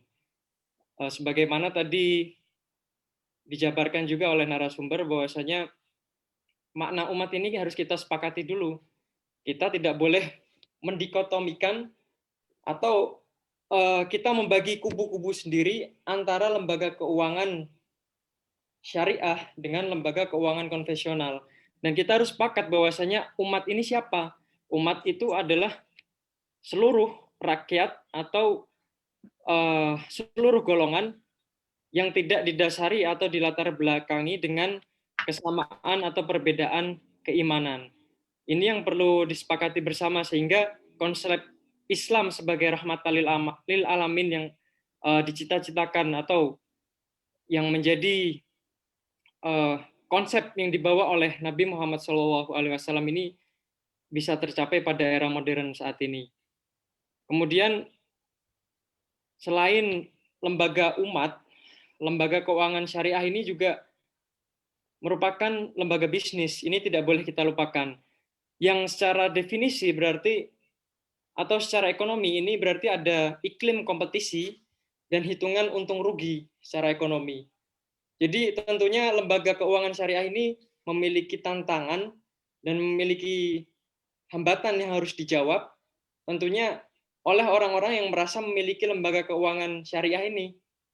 Siapa yang merasa memiliki? Ya kita sebagai umat atau sebagai rakyat Indonesia. Ada dua lembaga keuangan konvensional dan lembaga keuangan syariah. Bagaimana ini bisa mengakomodir kepentingan umat, kepentingan rakyat secara berimbang, secara balance, sehingga tidak ada pihak-pihak yang merasa dirugikan secara golongan atau secara kepentingan tertentu. Mungkin ini bisa dijawab secara bertahap, tentunya melalui diskusi, melalui ngaji bersama, silaturahmi, dan sharing ilmu melalui majelis-majelis seperti Bincang Ekonomi Umat episode 3 ini. Di luar sana saya yakin banyak sekali forum-forum diskusi membahas tema-tema atau isu-isu aktual berkaitan dengan pemberdayaan ekonomi umat yang juga dengan tujuan atau visi yang sama, yaitu supaya umat kita bisa berdaulat dan bermanfaat untuk bersama, untuk kepentingan bersama. Mungkin demikian yang bisa saya simpulkan sebagai moderator atas jalannya diskusi atau bincang ekonomi umat pada episode 3 ini. Selanjutnya mohon izin Pak Ketua dan narasumber, silahkan saya berikan waktu untuk closing statement sekaligus menutup diskusi dengan doa-doa indah pada malam hari ini. Terima kasih, silakan Pak. Ya, terima kasih Mas Luki, terima kasih Bapak-Bapak kaum muslimin rahimakumullah yang hadir pada malam ini. Bagi saya itu teori tanpa praktik adalah absurd ya. Praktik tanpa teori itu utopia. Artinya mari kita mulai hari ini pergunakan lembaga keuangan syariah. Bapak-bapak yang menjadi kepala sekolah mulai dari diri sendiri dan ajar kaum muslimin untuk menggunakan lembaga keuangan syariah. Bapak-bapak yang menjadi dekan masjid, gunakanlah lembaga keuangan syariah. Kenapa? Karena selama ini lembaga-lembaga besar kita yang notabene dalam tanda kutip itu adalah Islam, mayoritas bukan menggunakan lembaga keuangan syariah dalam hal transaksi keuangannya. Ini masalahnya apa? Dilihat dari pemakaian pecinya Islami, bajunya baju Islami, sholatnya nggak pernah tinggal. Ini masalahnya apa? Nah, oleh karena itu mari mulai hari ini sama-sama kita menggunakan lembaga keuangan syariah sehingga akan nampak jelas manfaatnya. Semakin jaya lembaga keuangan kita, tentunya semakin berpihak dia kepada kita. Contohnya adalah bai'ut tauliyah. Kenapa tidak ada dalam konsep perbankan atau keuangan syariah kita di Indonesia? Kenapa hanya bank-bank yang besar atau lembaga keuangan besar yang ada di dunia ini? Ya karena tidak punya dana itu. Nah, karena tidak ada dana. Bahkan ketika kita menggunakan ATM, Anda impak 1.000, selalu kita tolak itu, kita reject Pak. Di reject terus, Anda impak 1.000 gitu, katakanlah di bank syariah, di reject cuma 1.000 gitu kan. Sementara di sisi lain kita mengharapkan keuntungan yang lebih besar. Nah ini kita perlu pertanyakan imannya gitu. Kalau menurut Profesor Dr. Rusmin Tubanggor, dari sinilah kita sebenarnya Islam tetapi sakit jiwa gitu, tidak melaksanakan nilai-nilai Islam atau rukun iman itu yang bukan hanya 6 tetapi penjabarannya sampai 70 gitu. Disitulah kita rusak sebenarnya. Rusak jiwanya, bukan imannya, jiwanya yang rusak. Oleh karena itu, mari kita mulai dari hari ini dan kita ajak keluarga kita, semoga lembaga keuangan syariah kita berharap lebih besar lagi di hari-hari yang akan datang. Dan mari stay safe dan healthy dari corona ini, mudah-mudahan segera ini berakhir, karena ini merusak sekali dan mengganggu semua aktivitas. Dan insya Allah kita diberkahi Allah Subhanahu Wa Taala. Mohon izin Pak Ketua, Pak Imam Baihaqi, Pak Ed Zaki, Pak Adi, dan Pak Lutfi semuanya. Saya mohon maaf kalau ada salah. Insya Allah kita sama-sama untuk berbincang-bincang di saat yang akan datang. Demikian dari saya. Ya, mungkin Allahumma fiq ila fiqh. Wassalamualaikum warahmatullahi wabarakatuh. Waalaikumsalam. Waalaikumsalam warahmatullahi wabarakatuh. Wabarakatuh. Ada Pak Imam Baihaqi kalau doa itu. Monggo Pak Imam. Monggo Pak Ketua. Oh, pagi. Karena Allah, tafadhal. Masykuran. A'udzubillahi Bismillahirrahmanirrahim. Alhamdulillahirabbil alamin. Hamdan na'imin, hamdan syakirin, hamdan yuafi ni'amahu wa yukafi mazidah. Ya Amin. Rabbana lakal hamdu kama yanbaghi li jalali wajhikal karim wa 'azimi sultanik. Allahumma salli wa sallim ala sayyidina Muhammadin fil awwalin wa salli wa sallim ala sayyidina Muhammadin fil akhirin. وصل وسلم على سيدنا محمد في الملأ الأعلى إلى يوم الدين. اللهم صل وسلم على سيدنا محمد صلاة تنجينا بها من جميع الأهوال والآفات وتقضي لنا بها جميع الحاجات وتطهرنا بها من جميع السيئات وترفعنا بها عندك على الدرجات وتبلغنا بها أقصى الغايات من جميع الخيرات في الحياة وبعد الممات. ربنا لا نثني ثناء عليك إلا كما أثنيت على نفسك فلك الحمد حتى ترضى ولك الحمد عند الرضا ولك الحمد بعد الرضا. اللهم يا رحمن يا رحيم ارحمنا برحمتك يا أرحم الراحمين. اللهم اجعل جمعنا هذا جمعا مرحوما واجعل تفرقنا من بعده فتفرقا معصوما. اللهم انفعنا بما علمتنا وعلمنا ما ينفعنا وارزقنا علوما تنفعنا في الدين والدنيا والآخرة. اللهم اجعل القرآن العظيم ربيع قلوبنا وجلاء همنا وذهاب حزننا. اللهم نور قلوبنا بنور الإيمان ونور الإسلام واهدنا صراط المستقيم صراط الذين أنعمت عليهم من النبيين والشهداء والصالحين. ربنا تقبل منا إنك أنت السميع العليم وتب علينا إنك أنت التواب الرحيم. ربنا آتنا من لدنك رحمة وهيئ لنا من أمرنا رشدا. ربنا آتنا في الدنيا حسنة وفي الآخرة حسنة وقنا عذاب النار. وصلى الله على سيدنا محمد النبي الأمي وعلى آله وصحبه وبارك وسلم والحمد لله رب العالمين. شكرا. السلام عليكم ورحمة الله وبركاته. Waalaikumsalam warahmatullahi Waalaikumsalam. Syukron jazilan, jazakumullah khairan. Terima kasih seluruh peserta, Bapak Ketua Komisi Pemberdayaan Ekonomi Umat MUI, Insinyur Haji Nuruzzaman, kemudian narasumber kita, Dr. Asyari Hasan Mukarrom.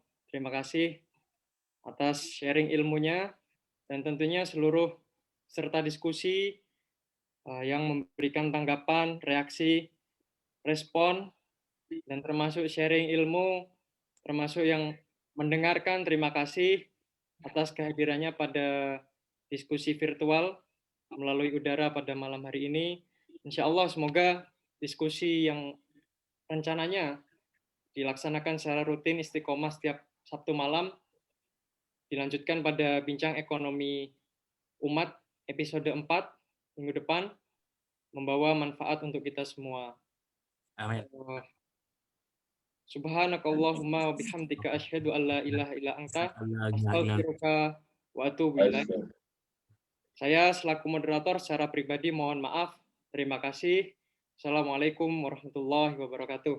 Waalaikumsalam Warahmatullahi wabarakatuh.